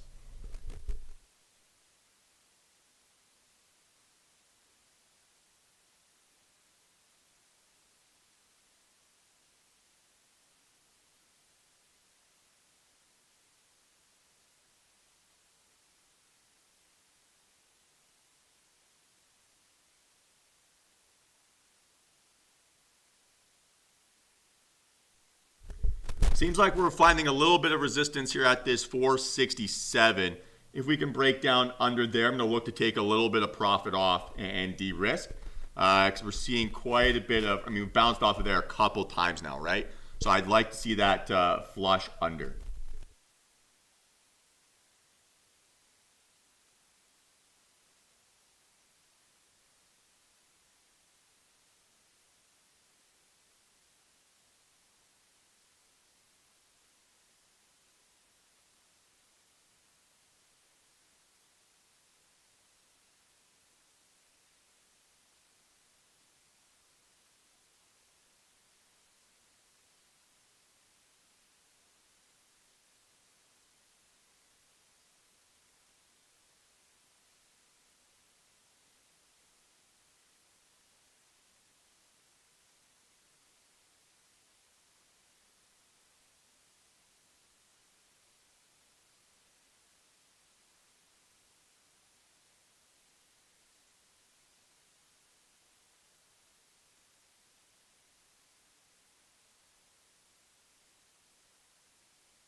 Okay, right, there's that breakdown under 467, guys. I'm going to look to take a little bit off, right? Going to look to take a little bit off and protect. Oh, I didn't quite get a fill. That was my bad. That's my bad. So next little touch underneath, right? I've got an order set for 85. 185. I can get a little bit off at that area. I'll be really happy. Looking to take about 25% of my position off at that zone. Let's see if it can happen here for me. Right, I'm protecting this pretty aggressively, guys, right? We've bounced off of this a couple times now. So I just want to make sure that I'm locking in a nice win.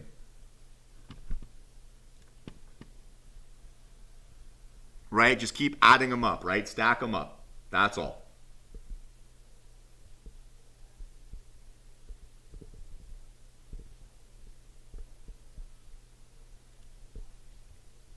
All right, I closed quarter my position there, guys. Stop loss is going to be at entry price 177.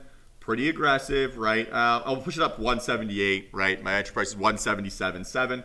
So let's see if this thing can keep going. But now protecting entry, going to be pretty aggressive with how I'm protecting this, right? Not really wanting to give anything away. Still the expectation we might get chopped about here today. So being really, really aggressive in how I'm protecting my position.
So there we go, right? Let's see if this SPY can keep flushing down here. But in great shape all of a sudden, right? Not quite 10% on these yet, but already protecting entry.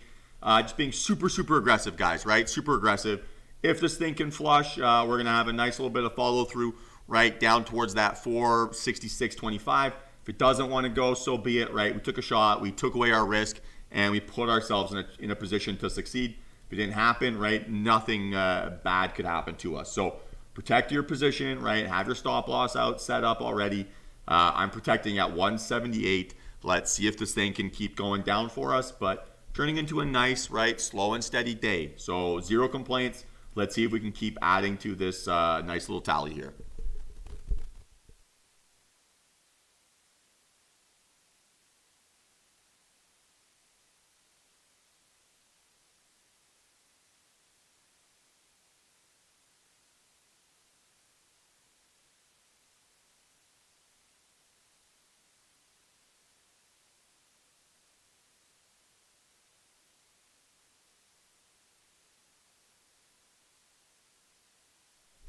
All right, there it goes, guys, right? There it goes, breaks down, sub 190. Quick little pullback, so we're still maybe anticipating this, but we've survived that first little wave, it looks like. Let's see if we can get this thing to give us that next follow through, and we can just keep stacking them up. Hopefully a few of you guys caught this as well, and are 2 for 2 for the day, just like me.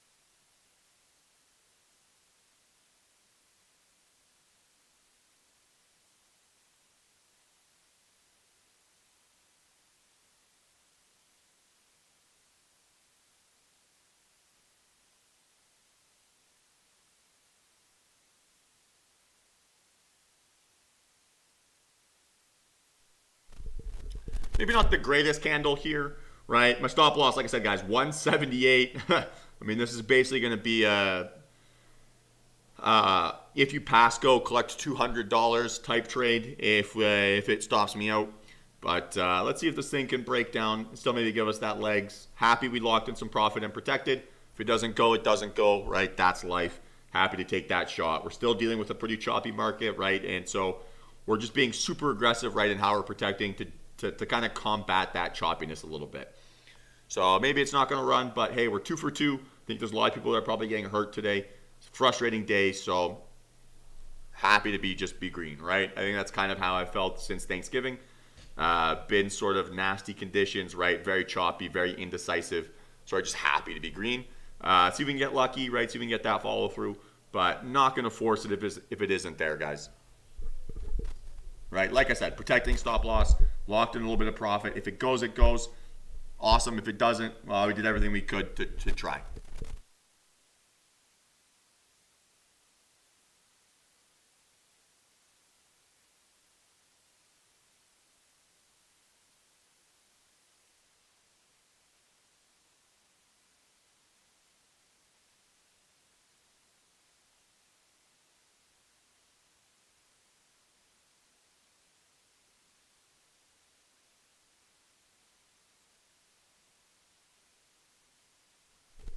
Right? So, talked earlier, we survived that wave, right? Now we're seeing if this thing is going to flush. If it can, wow, happy days, right?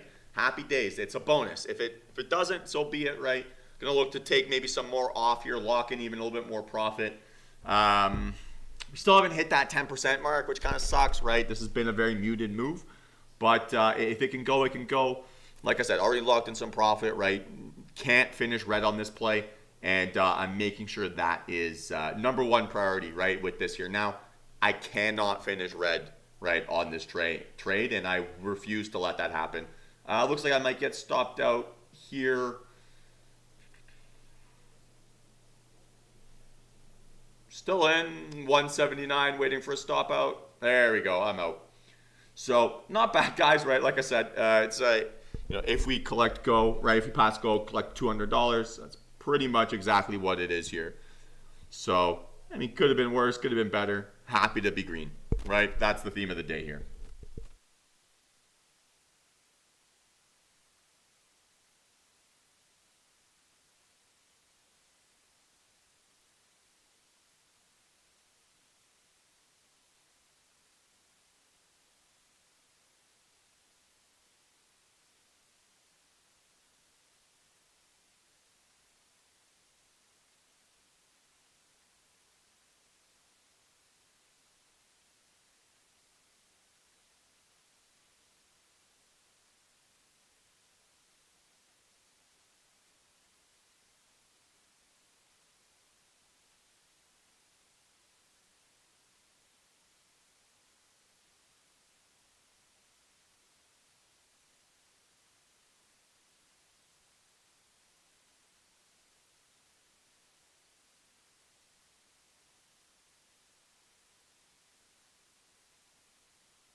Man, things reverse so fast at the moment. So frustrating.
I think it's a bit tough here. For me, it's a bit tough. I'm not sure what the setup is.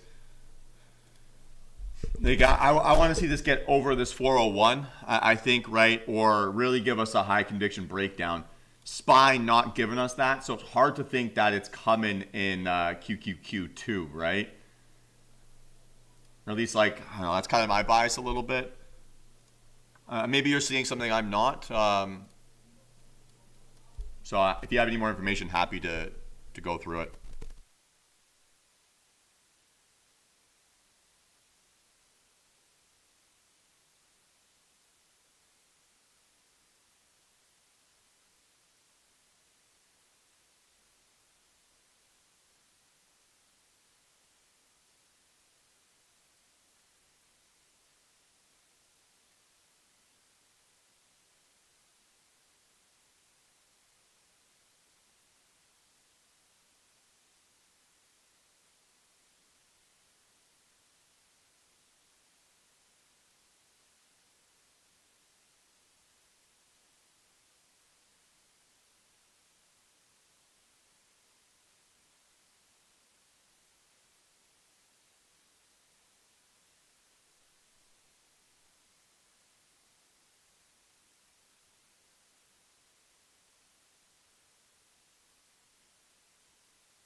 Yeah, definitely, Magnus. Absolutely, right? So, for me, right, yesterday it looked like, market was really absorbing the China's more accommodative financial policy, right?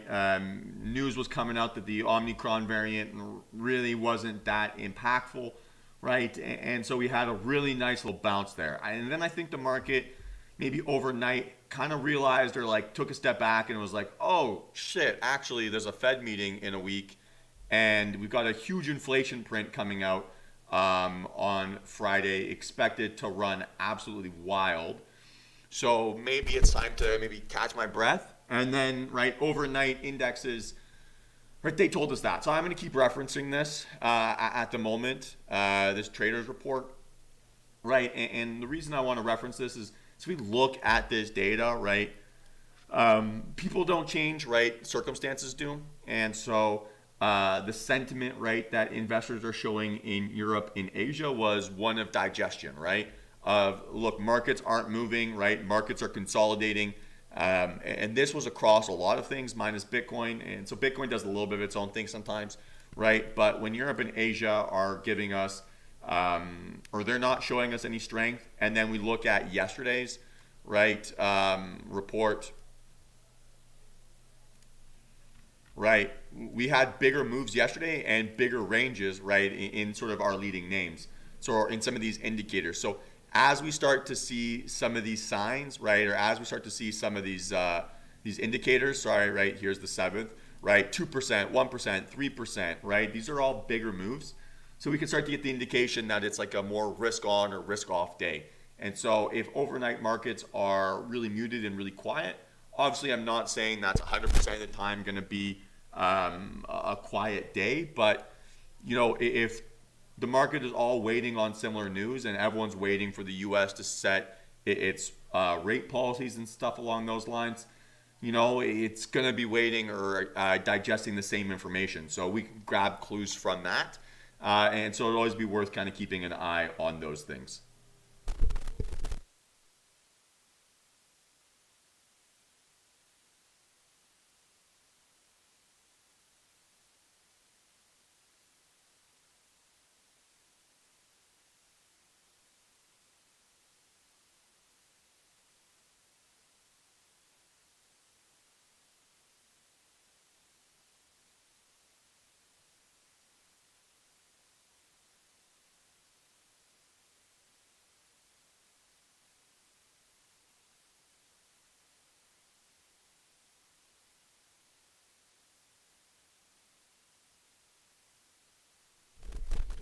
And no worries, Sharon. Yeah, I think it's just starting to get pretty wicky down here. So good volume, but like kind of just like an inside day, consolidation day so far. So we're gonna be pretty patient still. I really just don't think there's anything else to do. Right, 2 for 2, no massive wins, right? But they're stacking up, right? They add up pretty quick, and it quickly turns into a 1% day, right? So keep doing that, right? We'll keep protecting what we're sitting on. We're not going to force anything. If something sets up, something sets up. If not, right, we're happy to protect what we're protecting. No reason to give away, no reason to rush things, no reason to force things, right? That only punishes us.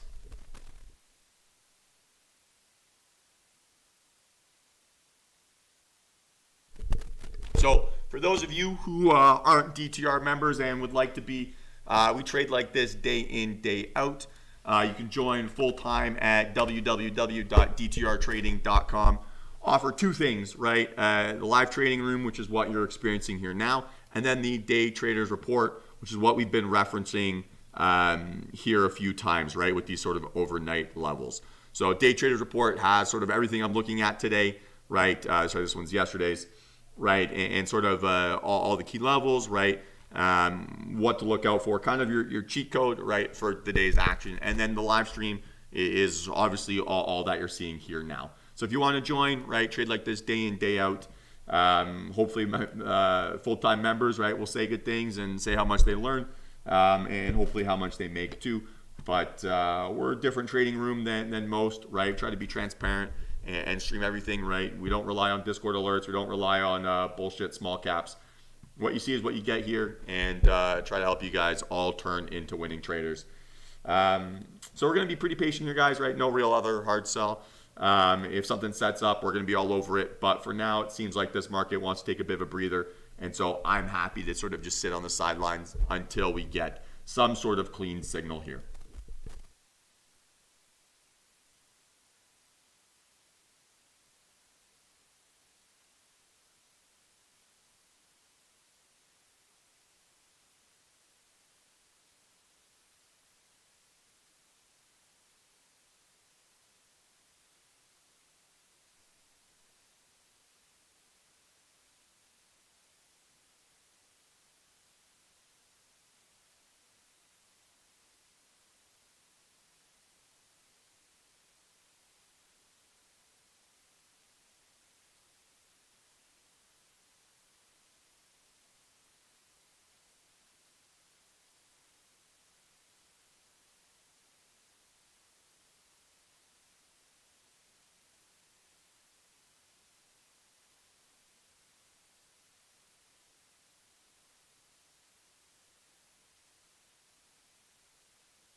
Yeah, so nice looking chart, really bad looking volume, right? So not quite engulfing on anything. It's really hard to trust these 5-min candles, and they're not even really getting us to that outlier area. So really, really decreasing thin volume. Hard for me to have that expectation that this momentum has stepped in and is pushing things up. UPS, let's take a look. First thought, Colin, is that we're probably not going to get good enough option volume on this thing, or we're going to struggle for option volume. Setup wise, maybe not quite there for me here yet. You can get under this low of day, maybe you start to go down, but you're starting to get into an area where it's like 50-50 dip buyers, 50-50 dip sellers. So I'd be a little bit patient, maybe wait for this thing to close, go engulfing on volume, give you that extra sign of strength, and then maybe it'll be one to watch for later in the week as it loses that 200 area.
Yeah, so Brian, I like because it's been so choppy here, right? I really don't want to rely on these 5-min signals. So if 15 volume is better, that could be something more for me. But 5-min signals right now, outside of this first hour, right? We're not getting paid since Thanksgiving. Last hour of the day, first hour of the day, happy days. But outside of that, we just get chopped about when we chase those signals. So I want to apply like a slightly higher standard of care almost.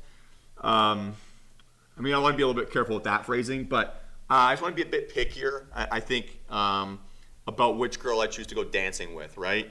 So I'm not trying to pick the first girl at the bar today. I'm trying to find, man, I kind of put myself into a nasty spot with this metaphor, but I'm trying to look for the cleanest one, right?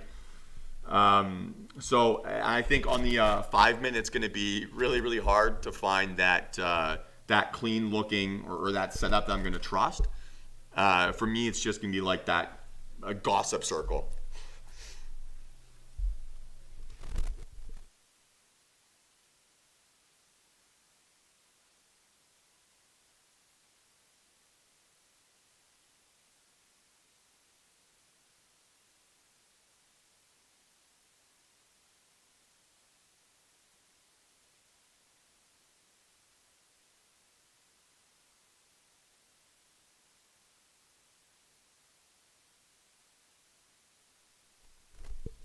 Yeah, it's just 100% my bias here, right? And a lot of it has been sort of influenced by my trading this week, right? So, um, yeah, right. Like so, this week I have a negative win rate, but a positive P and a lot of that is because I think I've overtraded a little bit this week, and just kind of like on reflection of that, right? Um, yeah, I've just left a lot of money out there because of those decisions, and so I'd really, really rather just not do that, right? Make the same mistake 3 days in a row.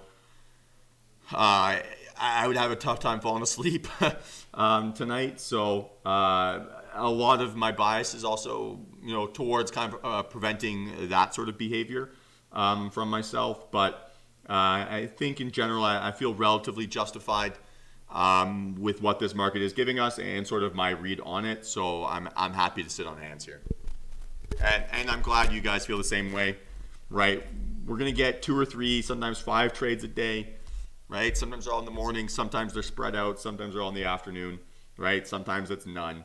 But it's important that we just sit and wait for our A plus setups. That's when we win.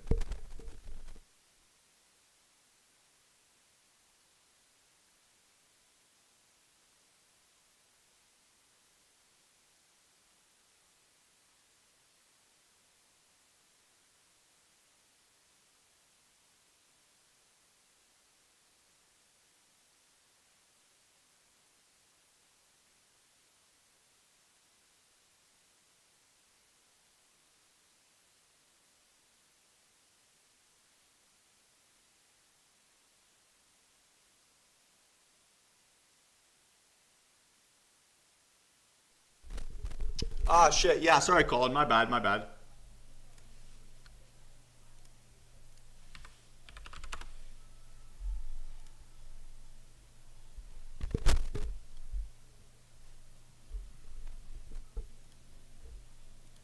So for me, this would be a no. Too much sellers here on this last 30-minute candle. Yeah, good increasing volume for sure. But if we're gonna go to this bullish candlestick cheat sheet, right? I can't really make the argument that it looks like 1, 2, or 3, right? Because no real bottom wick here, right? Top wick larger than bottom wick. Obviously, not nice, decent sized body, but a little bit of indication of sellers, right? As we're creeping up towards that 128, makes it a little bit more challenging for me to think we're going to get that big follow through here. Like I said, really good volume, but indecision, high volume indecision, right? Not greater than that candle. And then a little bit of evidence of sellers stepping in at 128 or that area makes it a little bit challenging for me to think that this is a good a spot where I can expect follow through.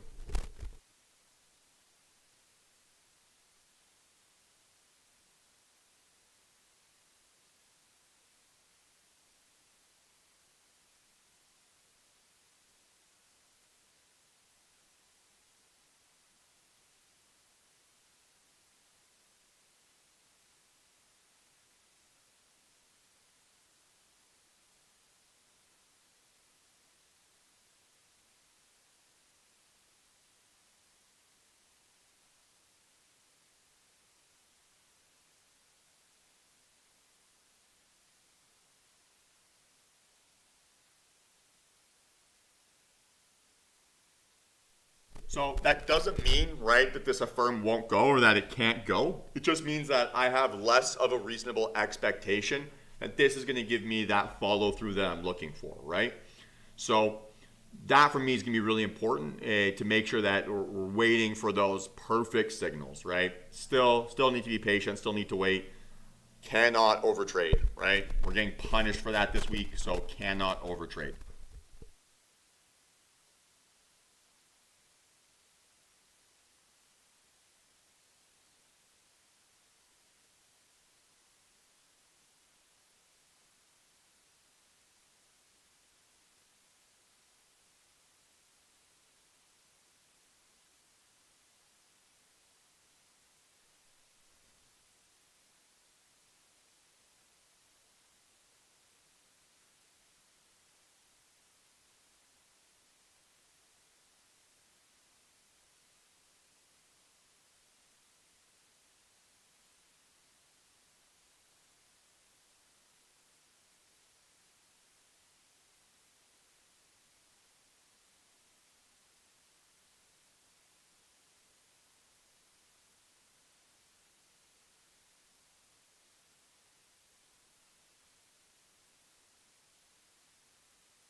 Rocky, like the movie franchise?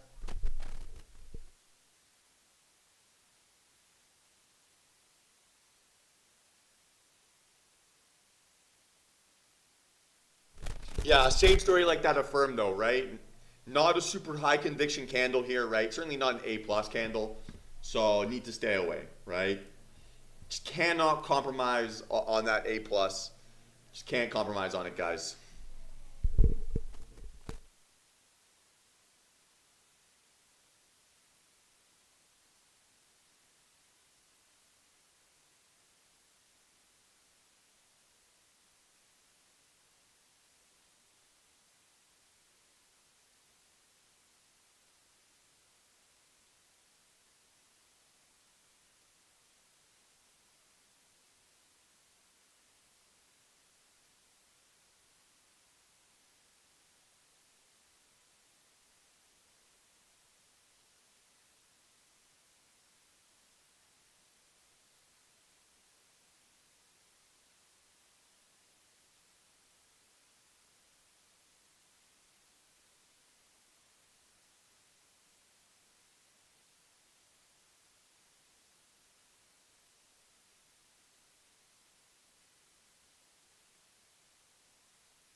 Snap just like does not want to give us an entry, right? Like this was such a slap in the face, right? So we need pretty impressive volume to want to kind of do something after that, right? Maybe markets are starting to behave a little bit, and you might get that bullish narrative. But we're going into lunch, right? 10 minutes to go. It's just a little bit of a scary spot, I think, to want to be a bull. Just because I had this expectation, right, or this, yeah, I had this expectation that we're going to run out of momentum, right? We're already stuck in a very tight range here intraday. So hard for me to think that we're going to continue getting big follow through in some of these kind of like, I don't know, like background names. It's my only concern, right? We don't have that expectation of high volatility. They're just going to try to kill premiums over lunch and make people bleed, right? That's sort of my thought process.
Sharon, sorry, I didn't see your comment about that Pfizer booster shot. So if you're still in here, we already kind of have a precedent about that, right?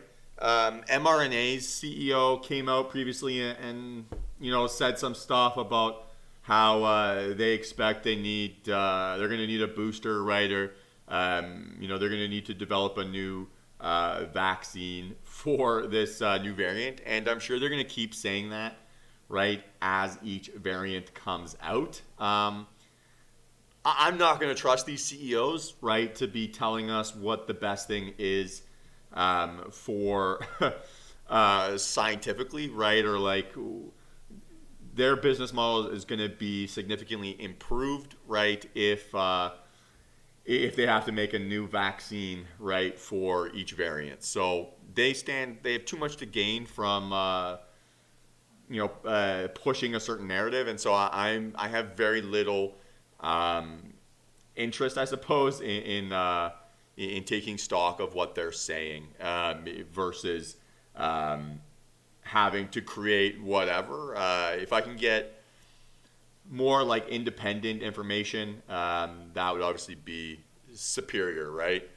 So we didn't get a reaction from the market on, or a significant reaction, right, from like when mRNA CEO said anything. So for me, it's like the market kind of feels the same way. I think they're not really looking for this news. I think most of them think it's mostly in the rearview mirror. So that's sort of my stance personally. In general, though, right, I'm of the belief that news comes out to support the path of least resistance. So if you have like a really clean setup and something like that, and then that news comes out, well, that's going to be like your kind of like a pseudo catalyst, right? Or it's going to help push the narrative to support the path of least resistance. So in that context, it can be good, but as a piece to rely on, not for me. That being said, guys, right, it's 11:57. I'm not going to chase anything here over lunch. Nice little snowy day, so I'm going to go for a nice little walk in the forest here with my dog. I'll be back for around 1:30 here, guys, like always. I don't recommend trading anything over lunch here, right? It just doesn't make sense. I think they're going to kill premiums. So I'm going to step away. We'll see what sets up here. It's been a day where the market's catching its breath, right? And that's not necessarily a bad thing, right? This has been the largest two-day move, right, in the index, right? I think since March of last year. Yeah, I think so. I'm kind of with you there, Sharon. And you're starting to see that in the borrow rates, right? These securities are starting to get more and more expensive to hold short positions. Market makers are starting to feel the same way.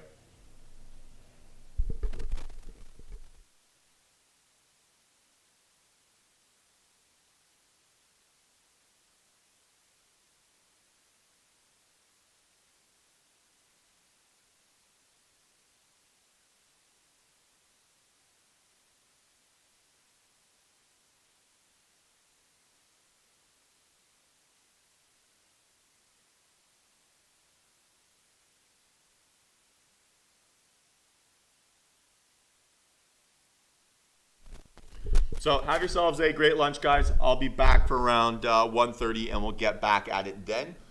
In the meantime, right, if you have any questions or anything like that, send me a message on Discord or on Twitter, and I'll get back to you as soon as I see it. Talking a little bit, guys.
welcome back, everyone. Hope you all had a nice little break. Let's see what's going on here in the markets.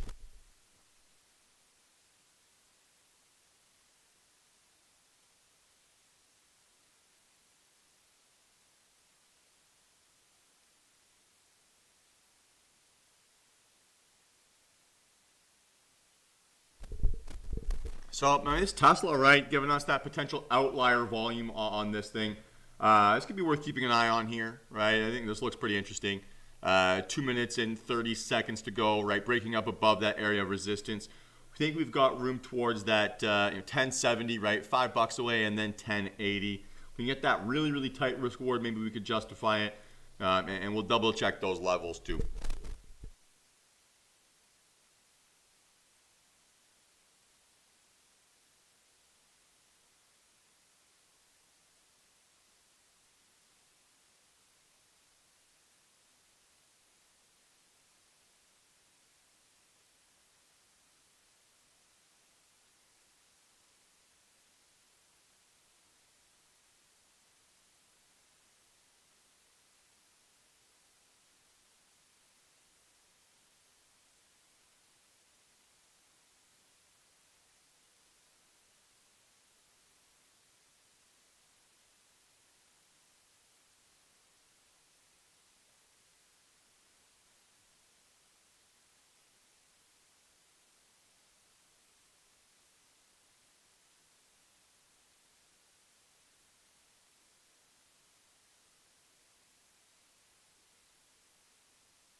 So definitely gonna be watching this Tesla, right? I think this makes a lot of sense. We're gonna keep watching this though here, right? We're gonna keep watching this, make sure that volume closes and we get those nice candles. Otherwise, right, this is not gonna be worth chasing for us, and I'm not gonna take a stab at this. So if it goes well, if it shapes up, I'm gonna look to go after it. We'll see how this closes, right? So another 10 seconds, certainly looking like it's gonna close up the way we want. So let's see if we can get this thing a little pullback here in a second and then go. Probably worth keeping an eye on those calls, right? Let's see which ones want to shape up. Need a little bit more of a pullback than that, right? That wasn't enough for me. So I'd like to see a little bit more here still, right? See a little bit more. Probably going to be looking at the 1100 calls, right? 1100 calls if we can break out up and over.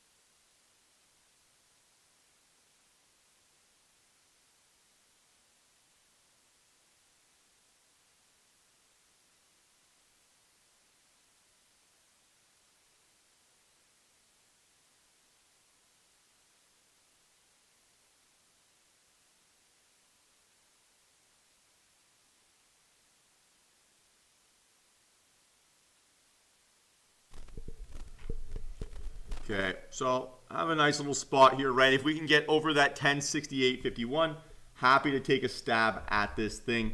Let's see if it can give us that breakout up and over.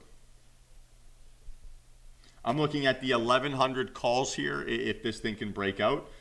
Because it's lunchtime, I'm not going to go full size on this thing.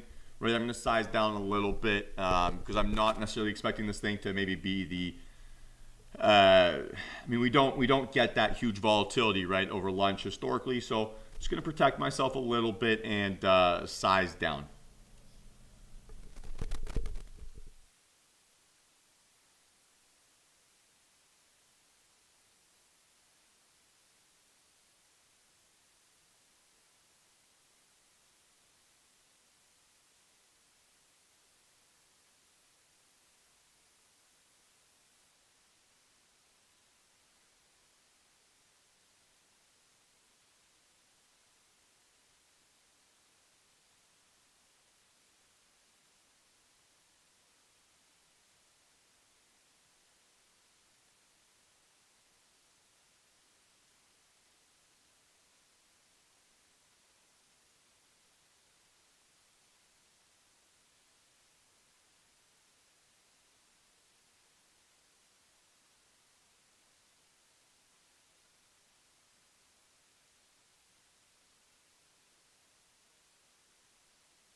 So still looking here, guys, right? Still looking as it holds, right? If we can get this $3 risk, right, for about $12 reward, that would certainly be pretty awesome. So let's see if this thing can set up. Like I said, right, not going to be a full-size position here. Just want to make sure not giving anything away and have this expectation, right? Not necessarily a ton of volatility or expectation of a ton of follow through over lunch. Obviously, we're dealing with a little bit of some outlier volume here, right? So it gives us that expectation, but let's not force it if it isn't there.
Yeah, that's one that's a tough one to trade option wise, though.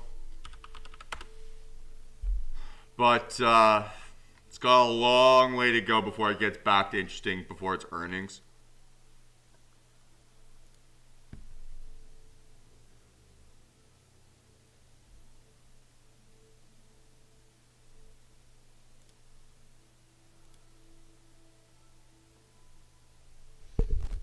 Hey, Paco. Yeah, sorry. I'm looking at the 1100 calls here for this Tesla if it can set up for us.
So I'm not saying this is dead yet, but I would say it's losing enthusiasm here a little bit. Right, we don't want too big of a stop loss. We're trying to creep up towards that $5 area. It's pretty aggressive, right? When we're expecting a move towards 1070. I don't know. I don't know if it has the legs here, so gotta be careful. If it doesn't want to move, it doesn't want to move.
Yeah, let's take a look. Let's take a look at Roku here. I mean, incredible volume today, right? Absolutely insane. I mean, this is awesome, right? This is fantastic. Increasing volume here, right? This looks pretty good. Only concern now would be maybe this thing is starting to get a little bit exhausted. I still think you probably have room up towards that 264.40, right? I still think you probably have room up towards there. But this thing just might be a little bit exhausted. Big move, right? Big move. But 15 min volume, right? Telling you a ton of strength. So if it can close that full body, full volume, maybe you'll have a chance here. This looks pretty good.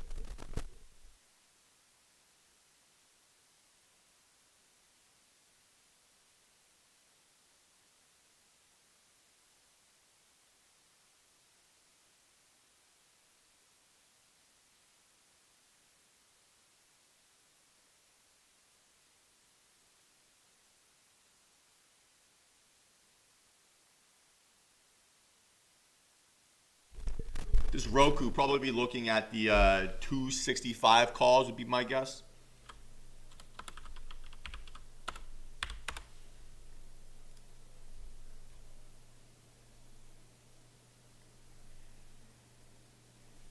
To be fair, the volume's so good. You can look at the 265s, 270s, 275s, 280s, 285s. I probably wouldn't play the 285s. They look a little bit thin.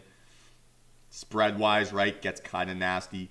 But I would say the 270s, 275s look pretty good. if they want to hold up for you.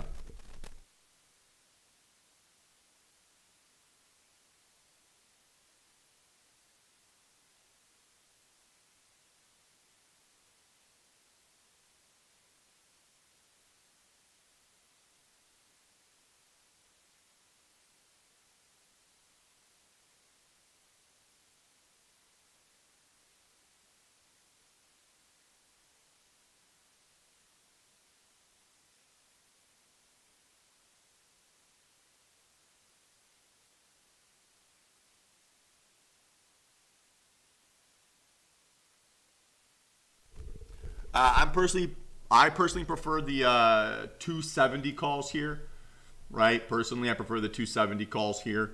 We'll see how this shapes up.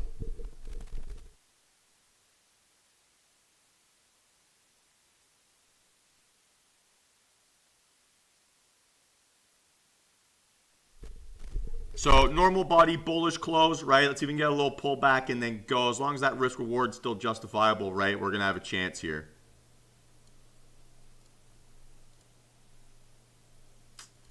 Close.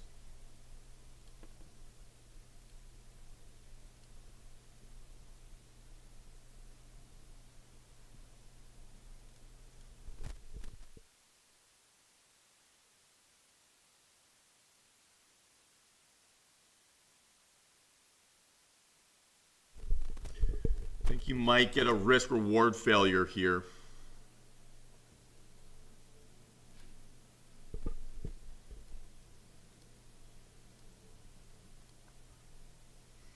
And I think Apple might be what you'd want to focus on instead here, right? If we can get this thing to break out up and over this area, right? Getting that increasing volume here. If we can get huge outlier on the 5, right, maybe we have a chance.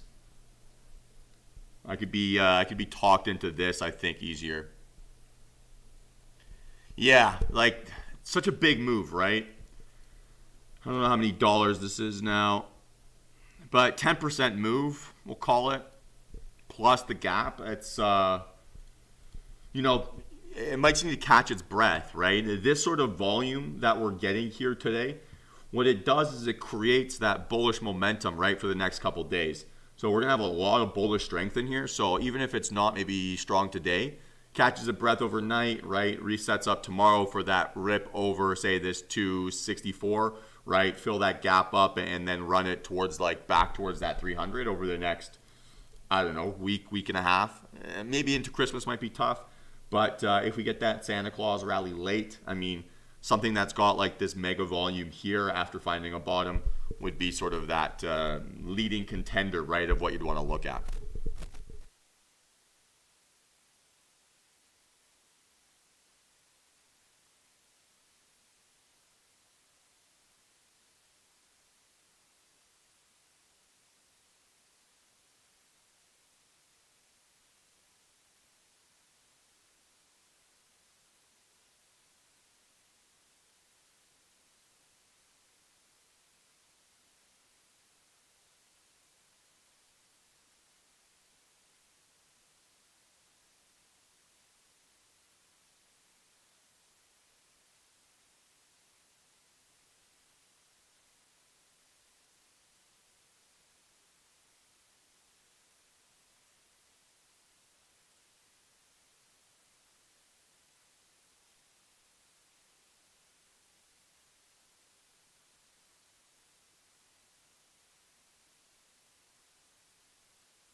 Jag, how's it going?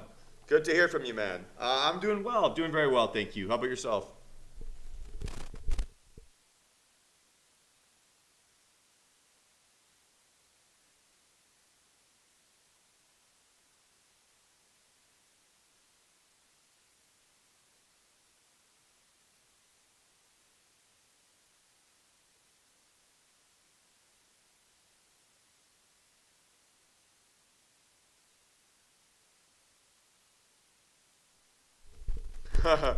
Colin, you're loving these gaps today, huh? You're loving these gaps. Let's take a look.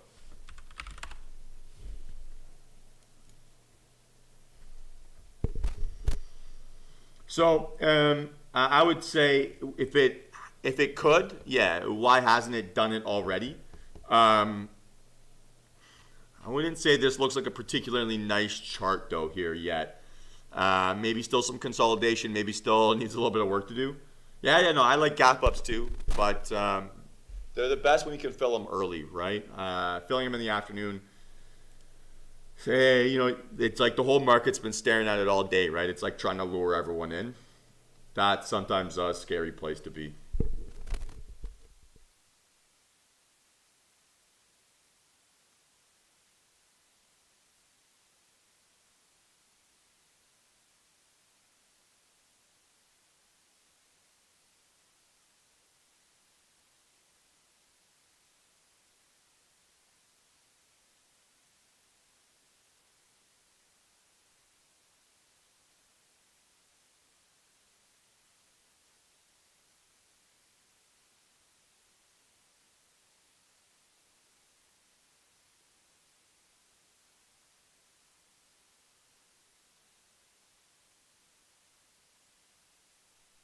Yeah, it seems to be the story we're getting here a little bit, right? Roku just gave us that same move. Maybe there's a few others, right? BA's maybe giving us that breakout attempt. It's just tough to want to trust these at the moment, right? So Amazon still probably needs to get above that high of day, right? Yesterday's high of day. If it wants to just be consolidation here, I'm not that interested. So I think this maybe has a little bit of work before it's of a ton of interest here.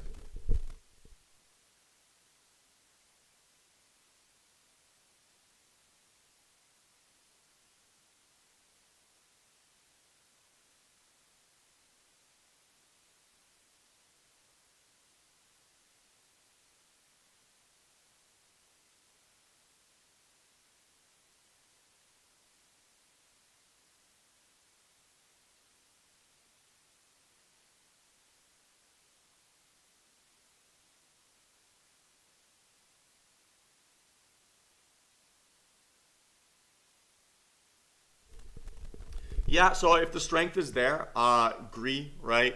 Not bad. Certainly going to touch that average by the looks of it. But I hate the sellers, right? At the moment, seems like a lot of this volume that's stepping in, probably a lot of selling volume, right? So even on the 5 minute, a little bit deceptive. We see a lot of it as potential selling volume here.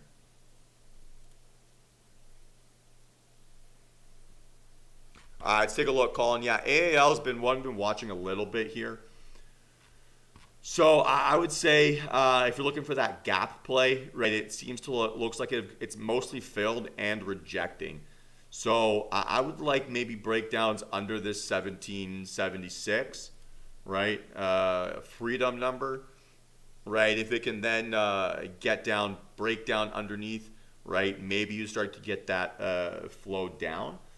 But I would say as a bull case here, this is now one, two, three, four rejections in this little consolidation period. So at the very least, it tells me it's not ready yet. Or I need a day, right, where it gives me increasing volume and close up and over this area.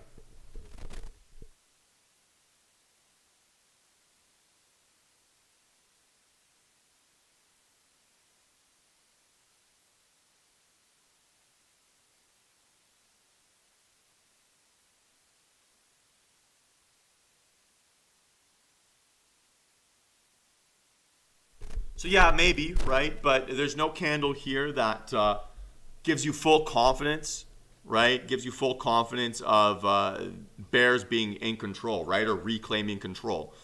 So there's no like obvious signal that they're back, right? No increasing bearish volume, no engulfing bearish candle, right? So maybe you have a few little nice little candle bars, but we're not getting a consistent enough story here for me to call this anywhere near an A plus.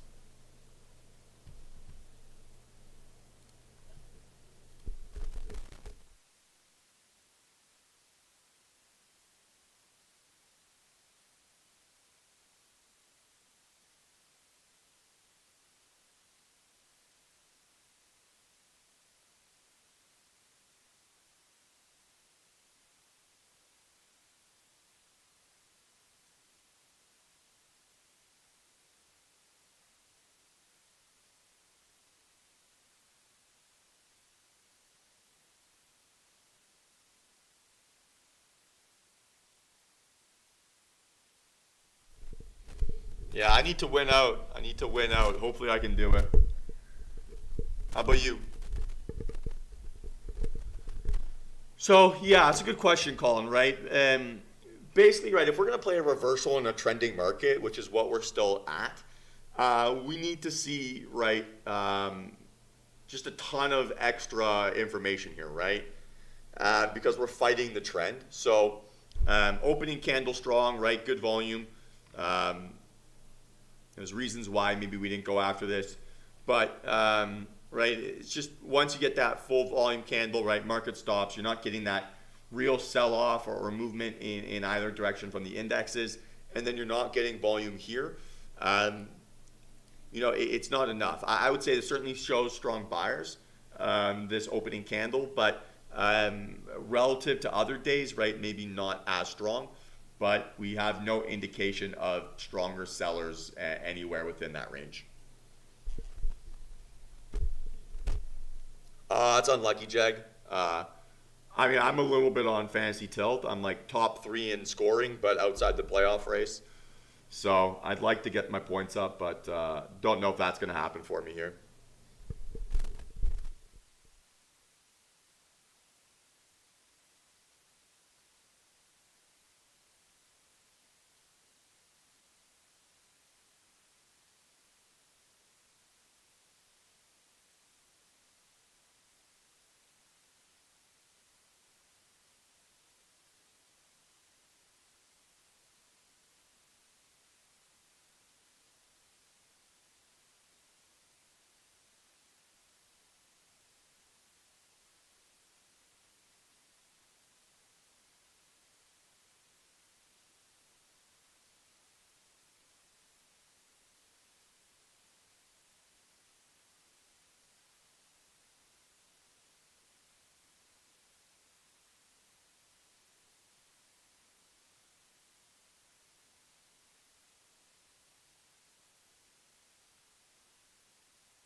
Yeah, exactly. I'm not too worried here yet.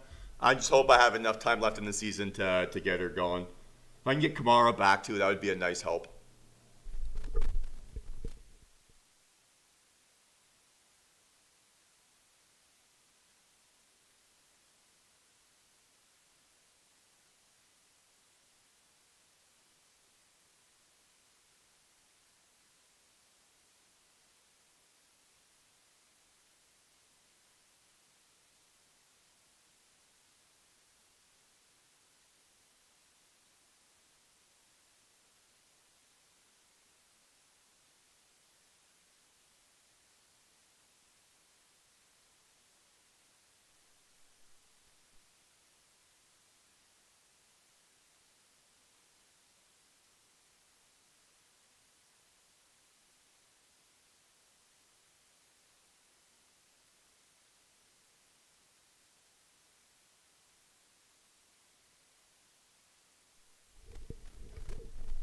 Honestly, that Saints team is a bit of a dumpster fire as long as Taysom Hill's quarterback, right? Like, Jameis is done for the year. Taysom Hill is so bad. Like, embarrassingly bad.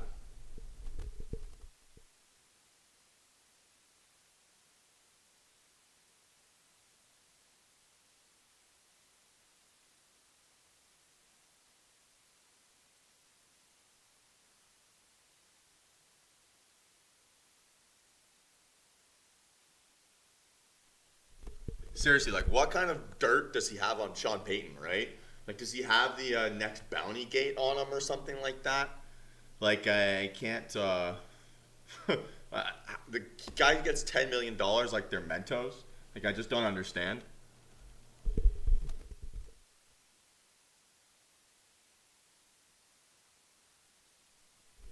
He's the jack of all trades, master of none, and that does not work in the NFL. Yeah, and like I don't know. I feel like, especially the NFL, in the NFL, right? They love themselves a white Christian quarterback, right? Who's like super religious. Like anything Tebow light, the media just goes nuts for and like turns him into a superstar.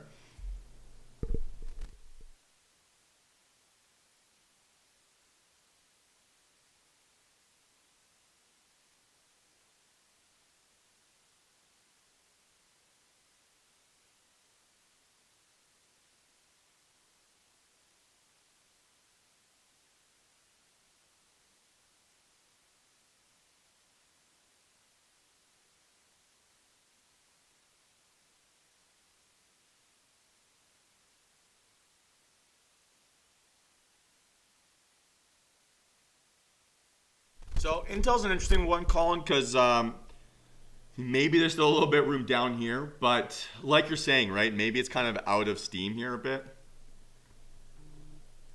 So it's hard to know, like, if it's really gonna have these legs down.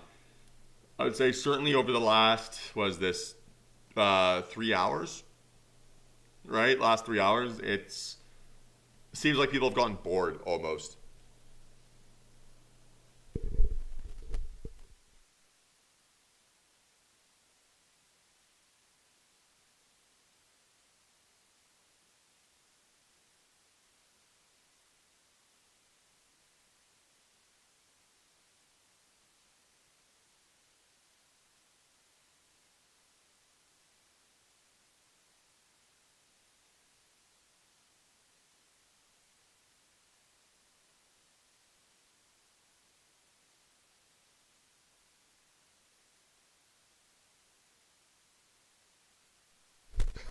Maybe when you play bear, Colin, but I don't want to get too close into your personal life.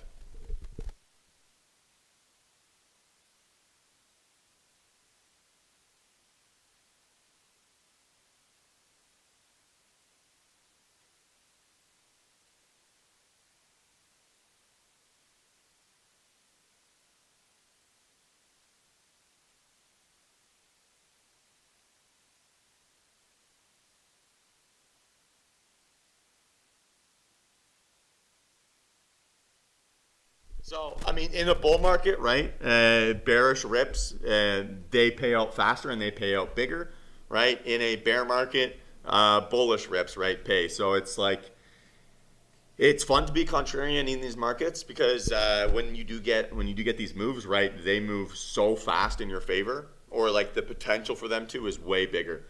So I get it. Like I like being bearish more too in a bull market. It's more fun, but that's a bias, right? We have to be like have to be aware of that, not let it cloud our judgment too much.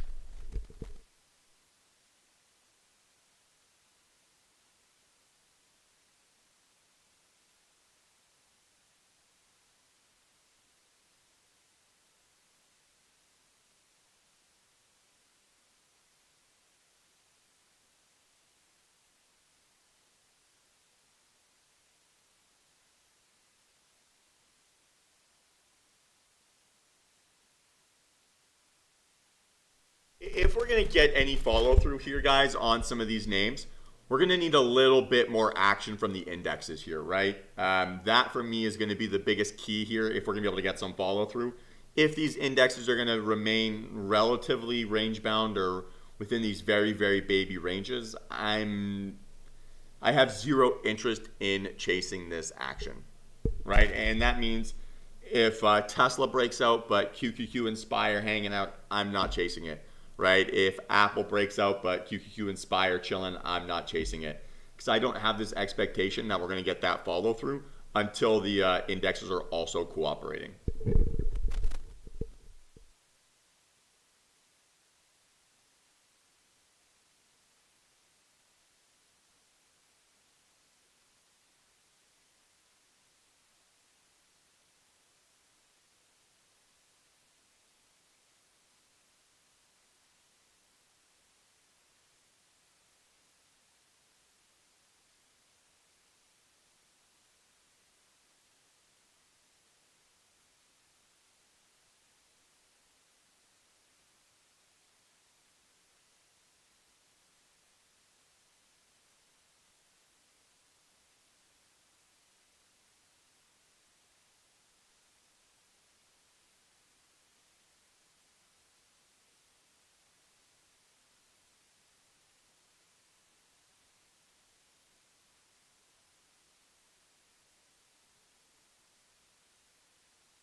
So it's an interesting question. I actually have a really big beef with that statistic, right? There's like everyone talks, or so many traders talk about, or like a lot of accounts talk about how only like 5% of traders make money, or like 10% of traders make money.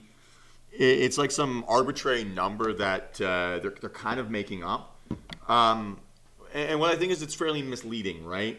Because trading is different than every other job in the world, right? There's only you can do your job as best as you can, right, and still lose money, right? And so that's like a really unfortunate reality about what trading is. But what that does mean, right, compared to other jobs, if you're in the bottom 10% of teachers, right, you're still probably making the same amount of money as like the top 30% of teachers, right? Whereas in trading, right, if you make it to the top 5% of your profession, or sort of the skill, right, you're going to achieve sort of unbelievable success. But if you achieve the top 5%, right, as a waiter, as a engineer, as a student, as a doctor, as whatever, right, you're also going to be objectively, right, financially successful. So I think it's like really, really misleading. I actually think normal people, I don't really know what that means. I think anyone can become a trader, right? And the reason I say that is because this market doesn't care about your education, doesn't care about your financial status, doesn't care about your gender, doesn't care about anything. It just cares about your ability to manage your emotions, manage your risk, and to be serious about that. So if you're able to do that, and you're able to control sort of that discipline that's required, you can make it, right? And I would like to caution against the thinking that that you're normal or something along those lines, right? That's like a bullshit self-doubt. And so stop that, right? You've got everything you need to be a successful trader. Now it's just up to you, right? So maybe it won't be immediate, but if you truly want this and you want to be all in, right? And this is what you want to do with your life, awesome, right? I'm here to help you, do what I can, but you got to put the work in too, right? So you got to study, you got to try, you got to reflect on what you could improve on, and constantly be really honest with yourself.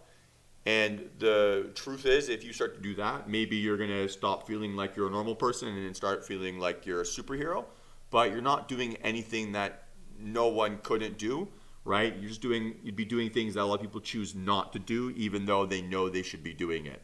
So if you're able to make those decisions, you're going to get there. It's just a question of then time, right? Maybe it won't be immediate. Maybe it won't happen overnight. That time frame is different for everyone.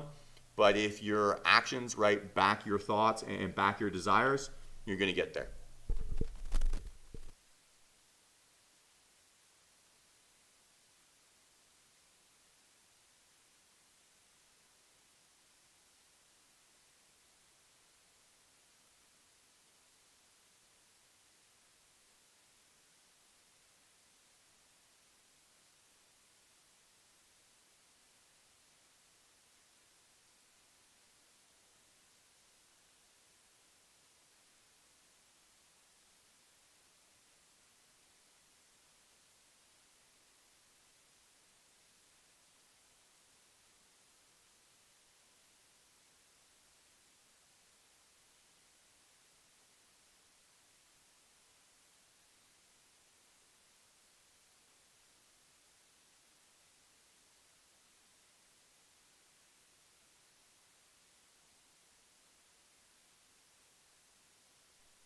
Like, I think what's really challenging about trading, right? And I think you guys see this.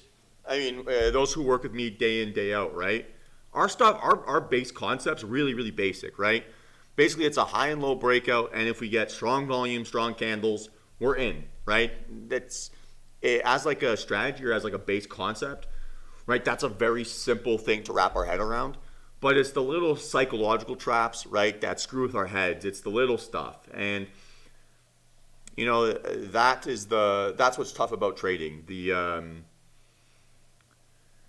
I think 90% of traders focus their energy on the 10% of stuff, right? Which is the strategy, which is finding winning plays, instead of focusing, right, 90% of their energy on what 90% of the job is. And that's like just mastering your own self discipline.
Man, I wish that was something people told me more about when I started trading. Right?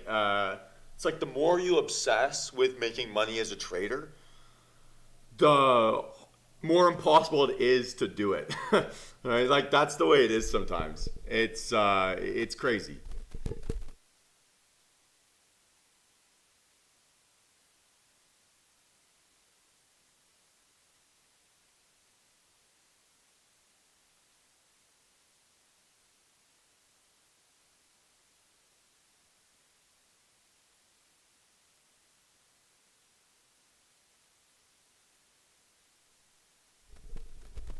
Yeah, fair enough. Like, not a bad looking candle, right? If it was red, chance. But man, again, right? Do you really want to fade all that strength, right? Is that like, I don't know. If I want to be a hero, is that the hill I want to die on? Probably not, right?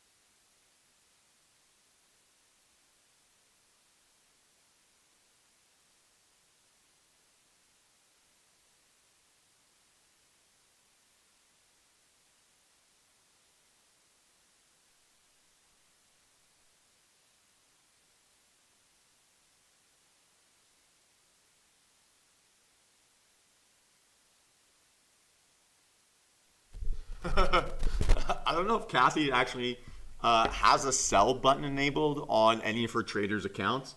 I think the only button they have is buy the dip.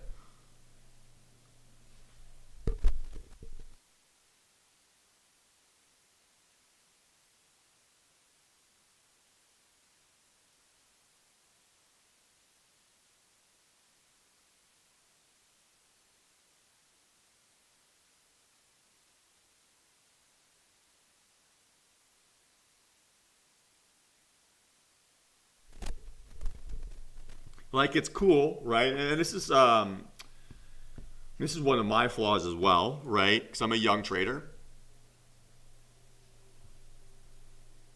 So Colin, right? That is why. That's exactly why we do. Where is it? Right, this day traders report, right? So all the setups I'm waiting for, right, are like 90% of the trades. All the trades, like that Apple trade we took today, right? I made that plan at 7:30, 8 o'clock in the morning, right? And so then it's just sitting and waiting for that plan to happen. So that's why I do these reports, right? This is why I write this out. This is my trading plan every single day. It's pretty rare that I would say 70% of my trades, right, end up probably being a version of something that's from here, right? An alternative, maybe a little bit of extra information, whatever. But this is why we do it, right? That's exactly the reason. So you sit and wait. You become the hunter, right, instead of chasing. And that's a really important distinction.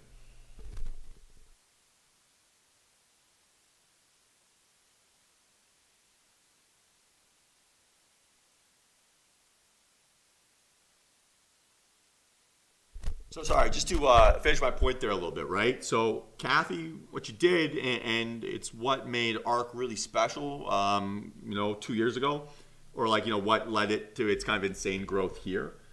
She hired a lot of really young thinkers, right, or a lot of like college students, right, a lot of young traders, a lot of young analysts, a lot of people who don't necessarily have a lot of experience, and that's good when you create an environment, right, where their enthusiasm is going to be rewarded. But these guys don't know. They've never traded a bear market, right? They've never traded a significant sell-off. They've never incorporated any super significant arbitrage strategies, right? They've not had to deal with those sort of things. Now, obviously, I'm in the same boat, right? I didn't trade 2008. I was still in school, still in high school. So those aren't right. Like I don't know if I'd want to put all my money into the ARC basket because there's one person there, relative. I'm exaggerating a little bit, but there's one adult in the room, and she seems to want to play with the sit at the kids table sometimes, and works, right. It's super aggressive when it works, and maybe she's going to be proven right that we're not really capable of having like a significant bear market. But I would more likely bet on the market than bet on Kathy. Not that I dislike her, but I think at this stage of like an economic cycle, it's pretty hard to be betting on someone's long-term value that's so one-sided into growth, right? It's too scary.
Yeah.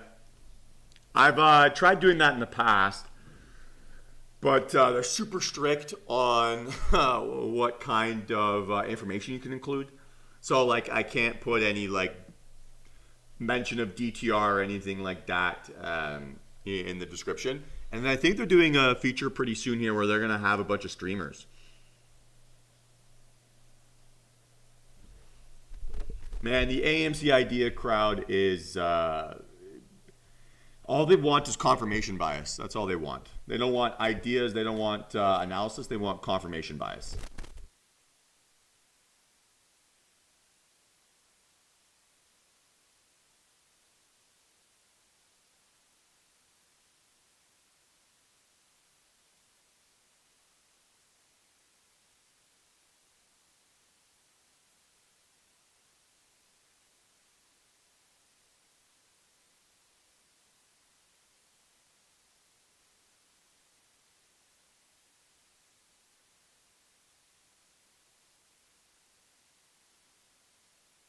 The heck, right?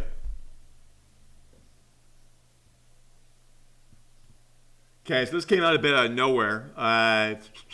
Let's wait on this 15 min candle, right? See if it can give us that full body. Maybe that's going to be a look here. Worth keeping an eye on that.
So this apple's real interesting here, guys, right? Another minute to go, but exactly what we want to see, right, volume-wise. So if it can fill out, we're going to have a great chance here. Let's see if it can hold up.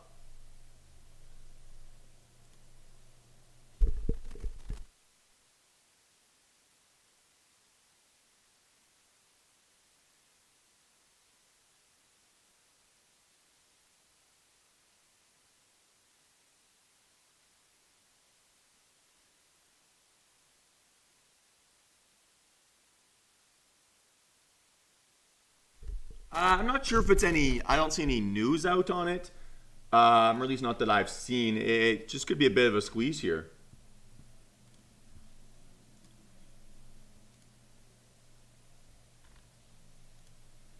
right? You're at all-time highs, so there's no excuse to get out, or there's no reason for sellers to want to get out, right? It's generally the belief.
So I would say this is a bit of a rejection here, right? Or at least I'm no longer very interested in this Apple, right? That's quite the reaction there. So not for me.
That's it's nasty from Apple. That's nasty.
Sorry, guys. Sorry. It's when the market's like this, right? Just getting stuck. I mean, I feel like you're just frying your eyeballs, right? Just watching the screen.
No, man, those are blue light glasses are bullshit, right? Like, there's no scientific evidence that they work. But I mean, my screen time is ridiculous.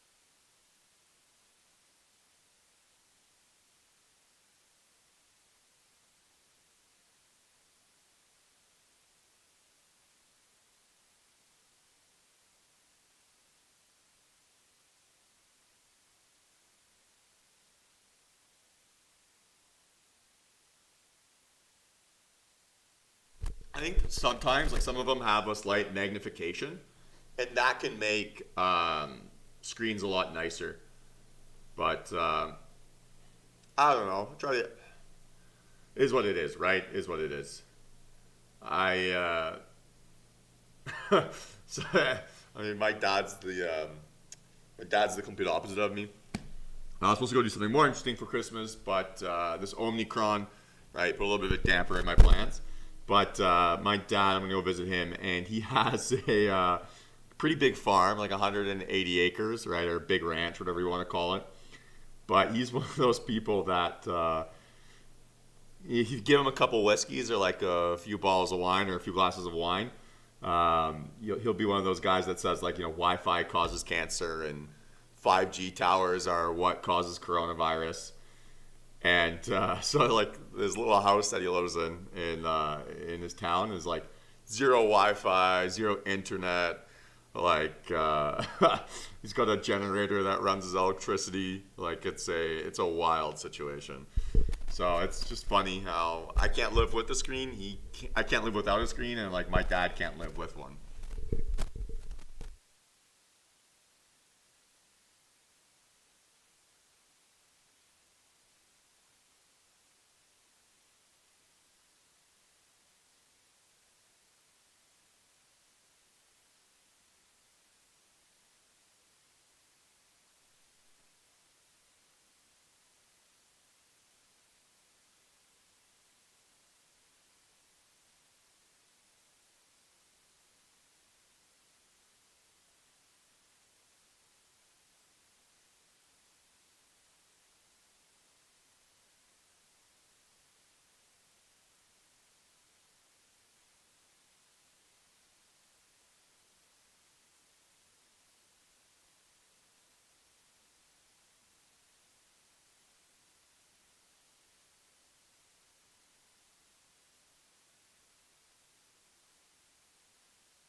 Yeah, yeah, exactly.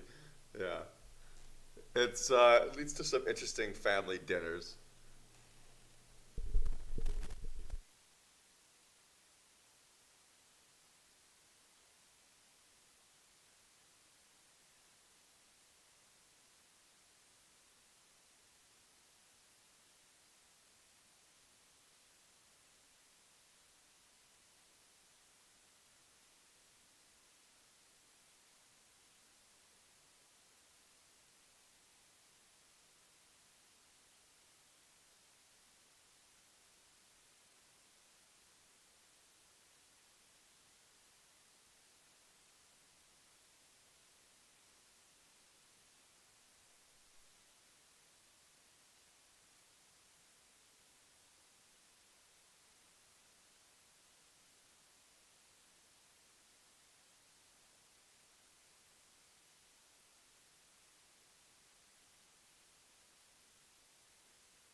Yeah, Colin sells them on commission, huh?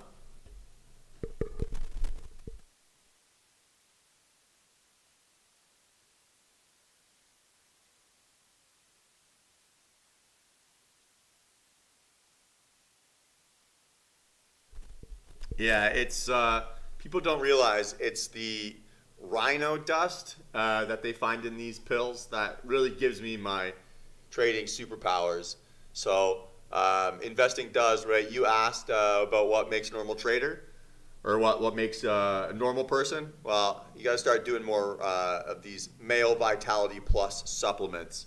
I think that's the only way forward.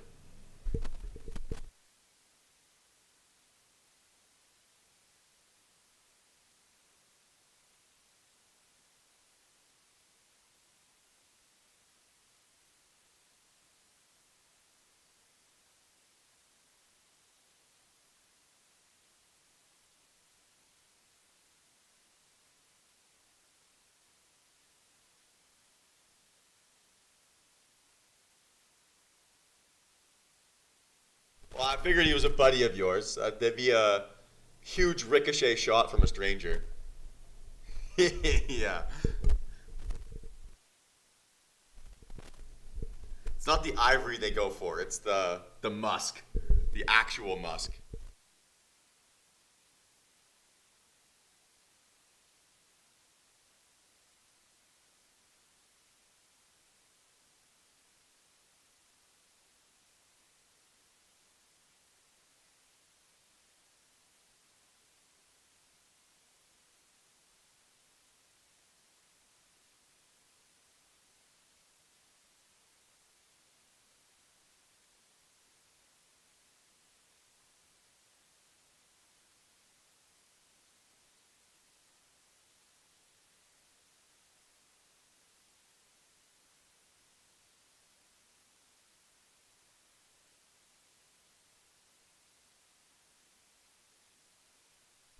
So, absolutely, Joey, fantastic. Good to hear that. Spend the couple days on sim if you have that sorted.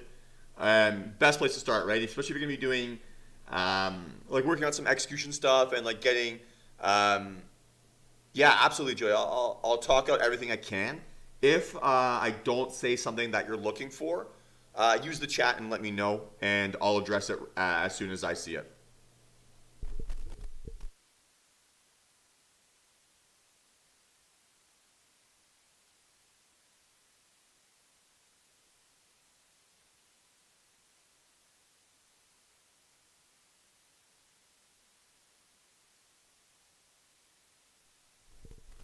But yeah, spend a day or two here, or like rest of the week on Sim, right? Get used to the platform, right? Get used to how things go, right? Get used to the pace of things. Market's always going to be there. It's not exactly the most favorable of conditions here at the moment, so you don't need to rush into it. The same thing going to be on interactive brokers. See how you can. It's gonna be in your account management window. I'd probably ask their customer support how you can set it up.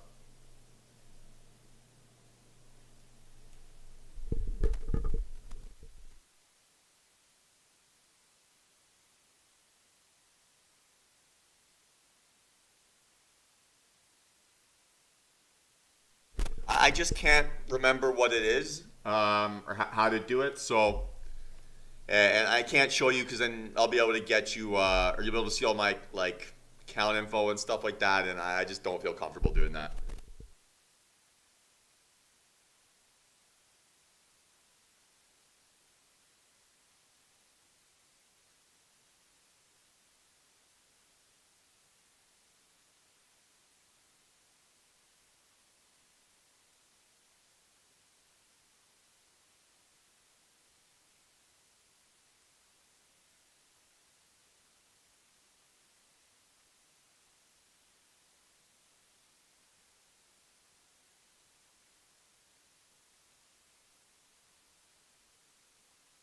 So just keep Nvidia's daily context, right? Or keep the context here. We are in a consolidation here, right? Essentially, we don't have high conviction, right? We need a breakout over a breakout under this inside bar here, right? Not really enough of a range for me to be interested, right? Even if we're going to target right this high of day, it's going to be pretty tough for us to get that justifiable risk reward to chase this, Colin. So I think on this Nvidia, probably not the one for me. It needs to break out of its range right before I want to do anything.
Yeah, so good question, Joey.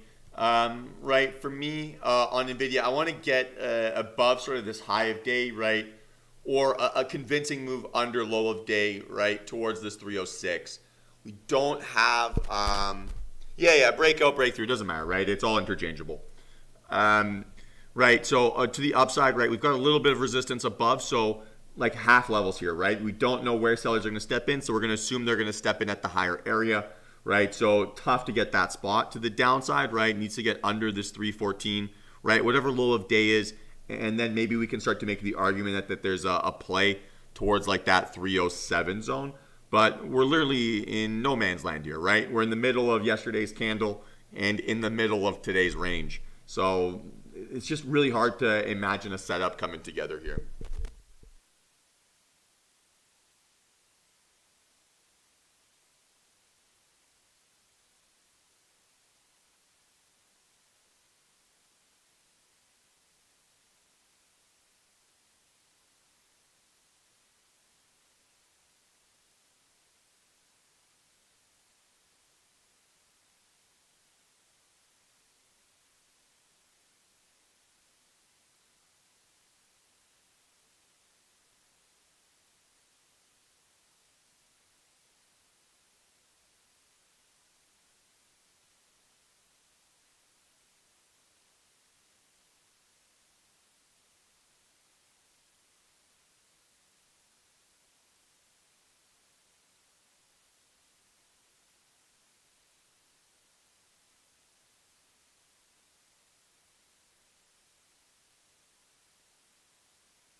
Yeah, so easier to see on the daily, right? But just an area where we're maybe starting to see a bit more rejections than we are seeing kind of areas where we're breaking up and over. So kind of just a reminder that this is a tough spot to start longs because we just have a lot of evidence of us getting breakdowns or failures in this area.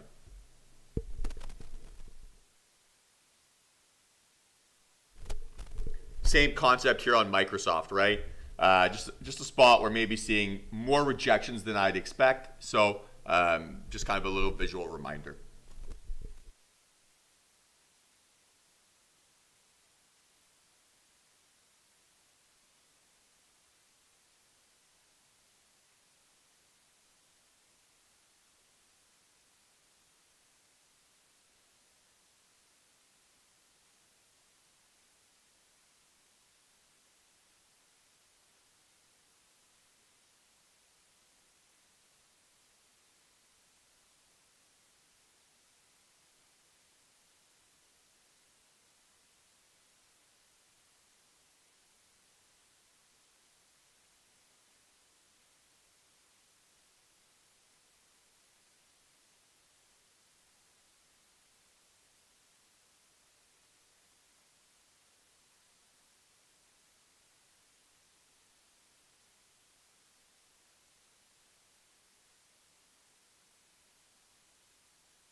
So, Joey, as you're practicing this week or for however long you want to, make sure you try to keep it as realistic as possible, right? So, um, just because you could, right, say trade with like, I mean, I don't know what you're going to be coming to the table with, right?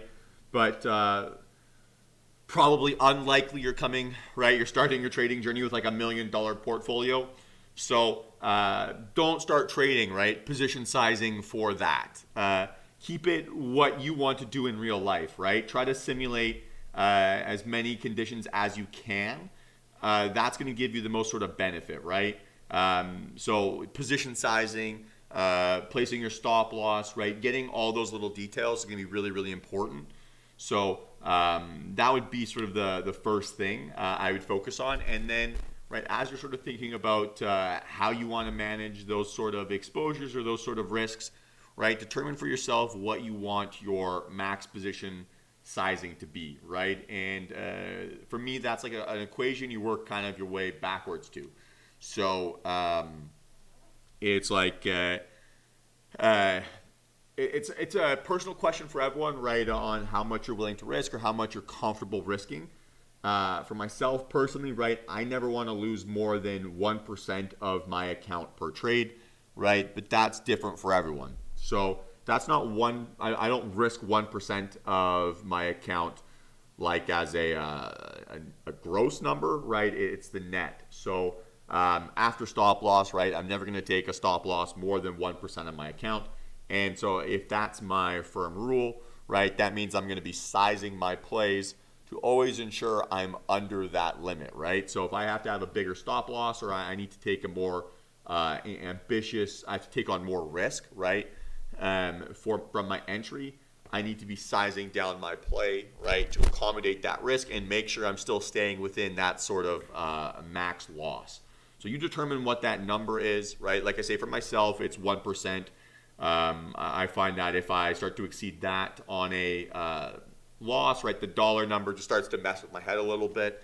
So I don't like to exceed that. But teach their own, right? It's whatever you're comfortable with. And the objective here, right, is to worry about 1% a day. If you can grow your account by 1% a day, right, you're going to double your account every 70 days, which is a pretty fantastic place to be.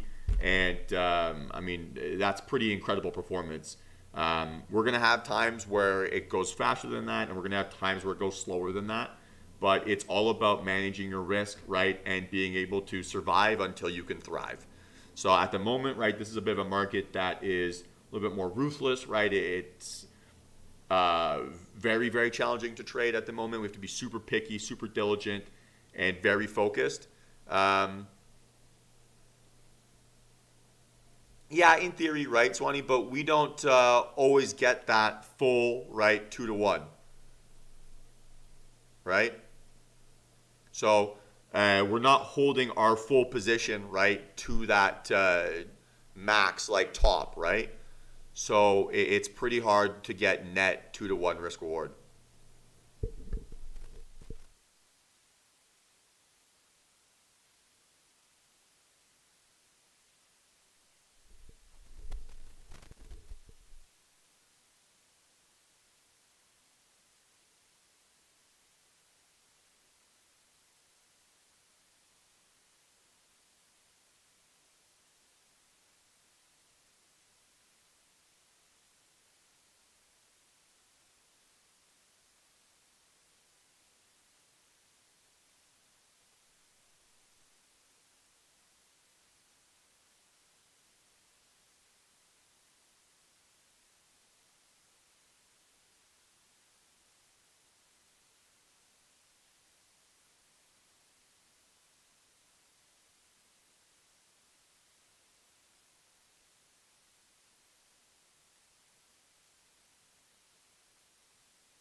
That's fine, right? If people think so, so be it, right? There is a certain element of risk in this game.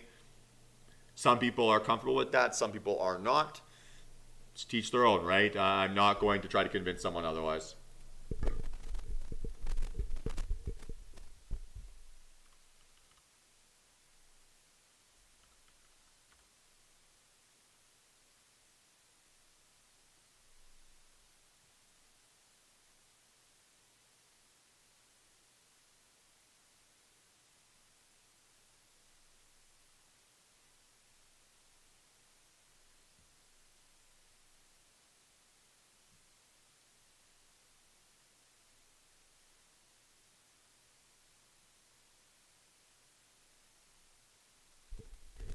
I would say in general though, Swanee, I'm just going back through some of my trades, right? When we hit that 20% mark and we haven't had any other trades, right? We're hitting 2% in the accounts.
How does everyone feel about today's action? Kind of a challenging day. I mean, not too bad action. Like we got a little bit of fall through on some of our plays. Nothing too crazy, but a little bit of something today. How do you guys feel about it? 2 for 2. Nothing too nuts. Any questions about the setups we took? Any questions about DTR? Happy to go over all that stuff here.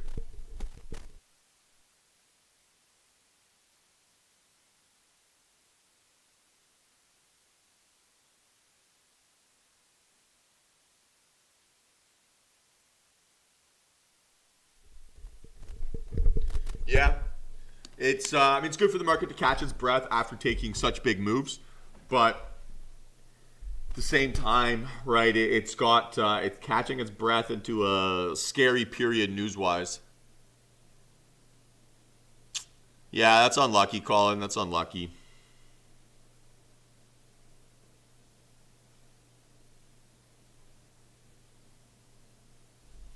Hell yeah, Nvidia, man. Nvidia's starting to creep up towards maybe replacing Microsoft. Yeah, it's you'll get there, Colin. You'll get there, right?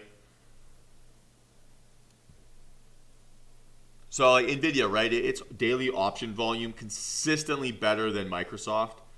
So this might start to become one of the core names, right? It's pretty fun to trade as well. We get great moves in it.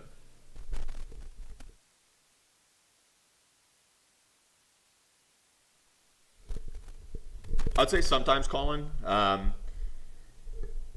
you gotta, especially when it's like whipsawing, when we've been dealing with choppy markets all week, you gotta look for an entry or a reason not to get in before you get in.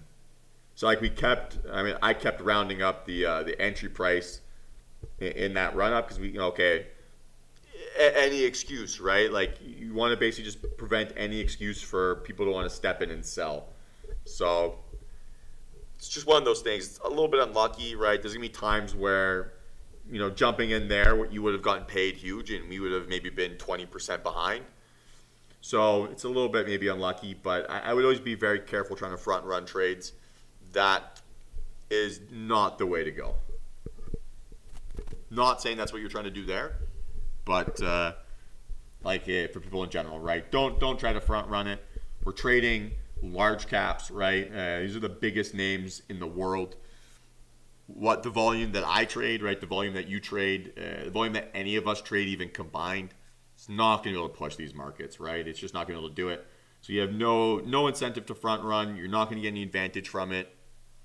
I'm not going to take your orders. You're not going to take mine, right? So don't do that kind of shit. It's just you're going to lose money.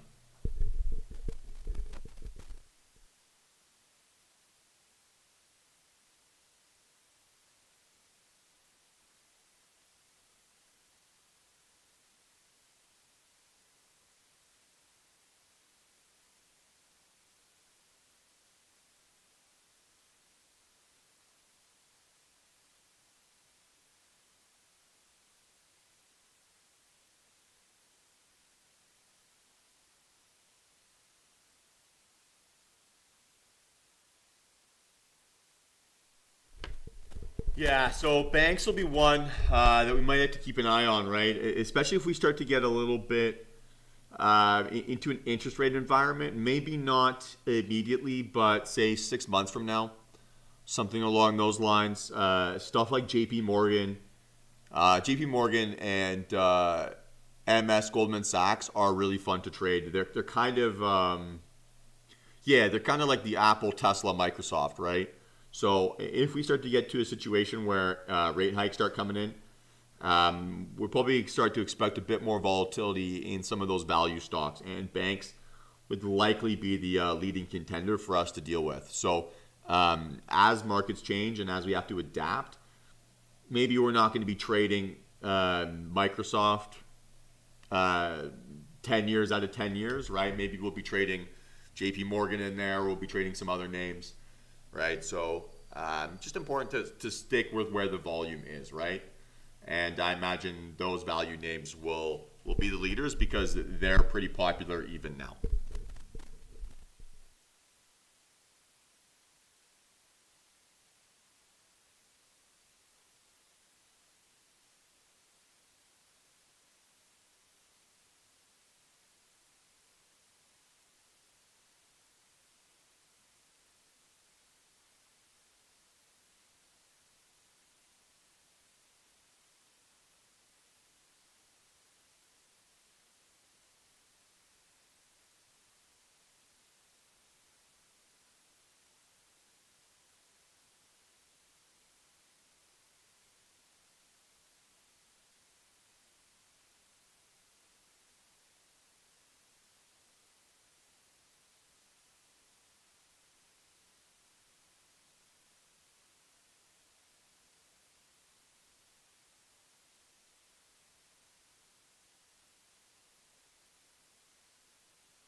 Okay, let's watch this Tesla volume, right? If it becomes big and it's on good pace, right? We're 4 minutes in, we're almost at that previous candle. We can get pretty big volume here, we might have a chance.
Yeah, if it can hold, right, give us that full body candle, we'll take a shot at this, right? Exceptional volume profile here so far. 3 minutes to go on this candle, so this could definitely be interesting, but it's got a little bit of work here still. So I want to make sure it sustains, right? We're still getting fake out city here in general across these markets. So I'm not going to try to be a hero and try to play this, be the first one in.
Yeah, good question, Joey. So depends on two factors, right? Time of the week, or like what day of the week it is, and then sort of what the volume is like. So generally, I've got a couple factors I care about with option volume.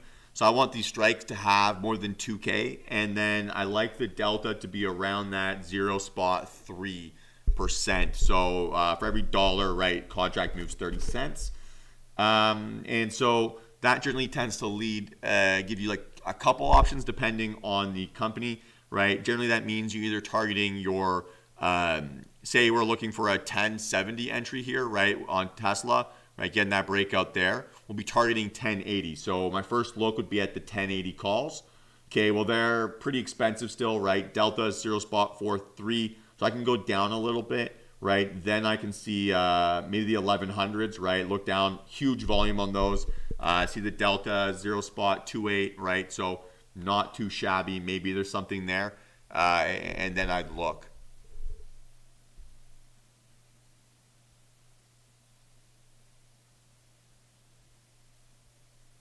Oh, are you asking like when I set things up, or like how I've got things set up in the run up, or did I answer your question?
So why did we avoid on Tesla, right? Not a perfect enough candle close. So need to wait for this candle on the 15-minute time frame now, right? Full body, full volume.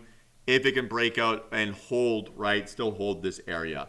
Not sure we're going to get here from the general market, right? Maybe getting a little bit of a breakout here, right? At least from QQQ behaving a bit more. SPY behaving a little bit, right? Nothing monstrous here yet. But if these things can give us full body closes, then we might have a chance.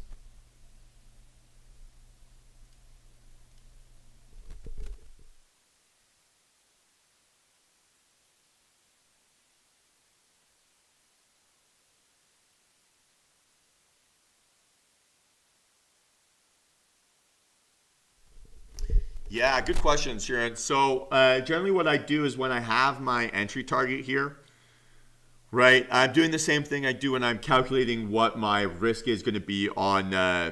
Ignore that alert for my stop loss, right? So I'm using the delta to estimate what the entry price is going to be on those contracts, and then I go plus like 5%, or a little bit of a cushion. So if something does go, or you do get that look, and your timing isn't perfect, you're still going to get a fill. So I basically look at them as like controlled market orders, right? So market orders with like an upper limit.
So again, right, not the most convincing close there on that 15-minute time frame.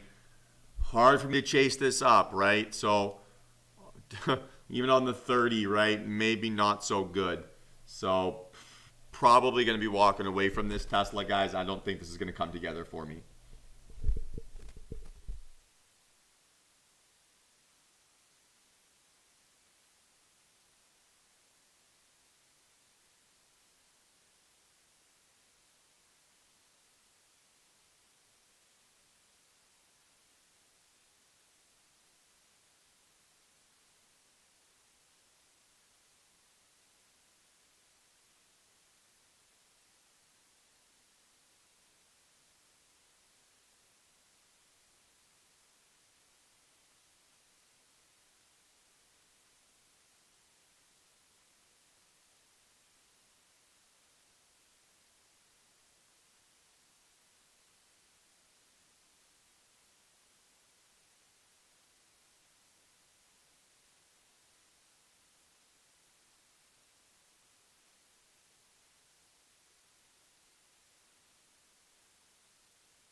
So are they going to work to trap bears here into close and then push this thing up overnight again?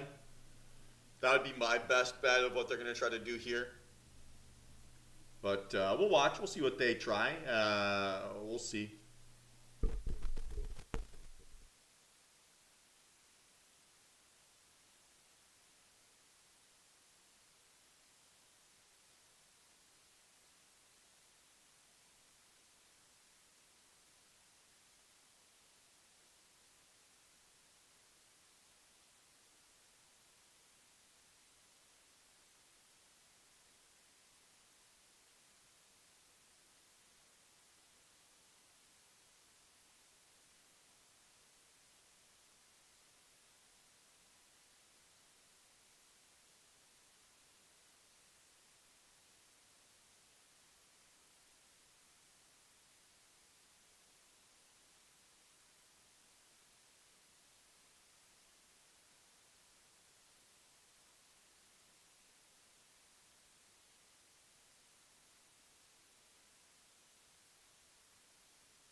Yeah, so good question, Joey. So all my plans, right, or all my analysis, I try to do on the daily time frame, right? So all my plans try to keep the daily trend, and then I'm looking for confirmation on sort of the shortest time frame I can. So really, it's just a question of filtering, right? If I get, say, I'm looking for that full body, full volume here on the 5 min, and I don't get it, then I'm just going to filter and see if I get it on the 15. If I don't get it on the 15, then I'm going to see if I can get it on the 30, right? So on, right? As long as sort of my risk reward profile is there. So I'm just looking to get my confirmation on the smallest of shortest time frame. Sometimes when it's like a little bit choppy or there's a lot of head fakes, right? I want to make sure that the signal noise or reduce some of that signal noise, which is why I'll say stuff like, I'm going to wait for the 15 min candle, or I don't trust the 5 min here, or whatever, right? The longer the signal, generally, right, the longer the time frame, right, generally the stronger the signal. And so I'm trying to do it that way. But hopefully that makes a little bit of sense.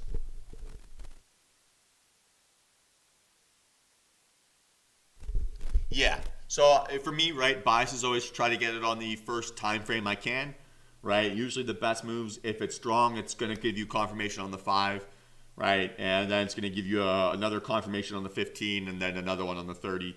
But it's different for every trade. So I don't want to put too many generalities on it, right? Because there are times where you'll get a good setup on the 5, but then it won't look like that on the 15, and you'll be kind of stuck in no man's land again.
I think what Joey, I think what you're getting at here in general is like this is I think what a lot of traders want when they're starting out is like a very firm set of rules, right? Where it's like, okay, if this happens, I should do this, I should do that.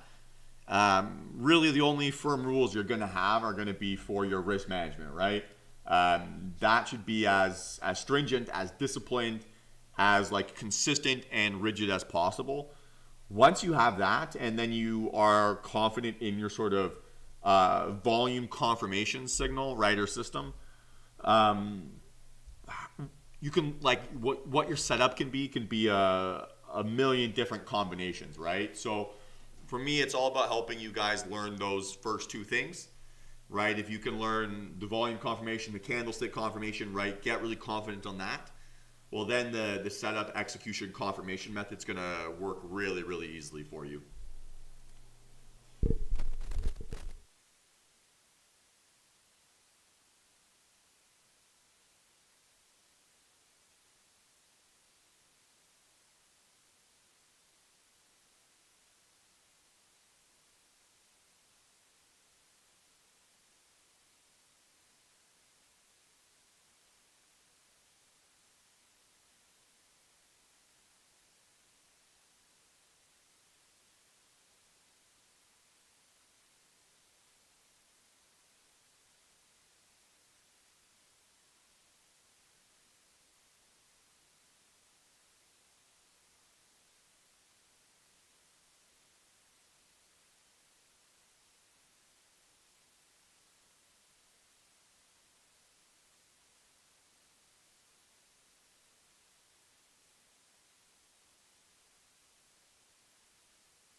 So very, very low volume days here, right, across the board on the index level, right? Nice little grind ups, right? This market can grind up on lower volume. It's done that before. We got a lot of evidence of that here, right? Lower volume, still making higher highs. It can grind up for feels like eternity sometimes.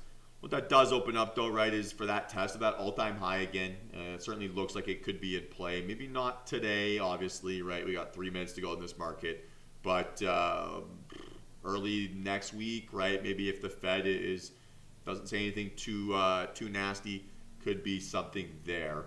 Other than that, guys, right? Certainly not going to chase any other plays here this afternoon. It's a really fun day, right? 2 for 2, not exactly a ton of action, but protected ourselves, right? Made sure we didn't give away anything, and we didn't lose any money today. And so inside these conditions, right, when the market wants to behave like that, I'm not going to complain about that too much, right? So all in all, happy days, right? Could have been a lot worse. For those of you who aren't DTR members, thank you so much for checking us out today. If you want to join full-time, right, you can do that at www.dtrtrading.com. Join the live trading room or get the day traders report right directly in your email every single morning. For DTR members, right, if you want that full email, right, just send me a DM with your email, and I'll make sure you guys are included in that list. Otherwise, guys, have yourselves a fantastic rest of the afternoon, and I will see you all again tomorrow. Peace.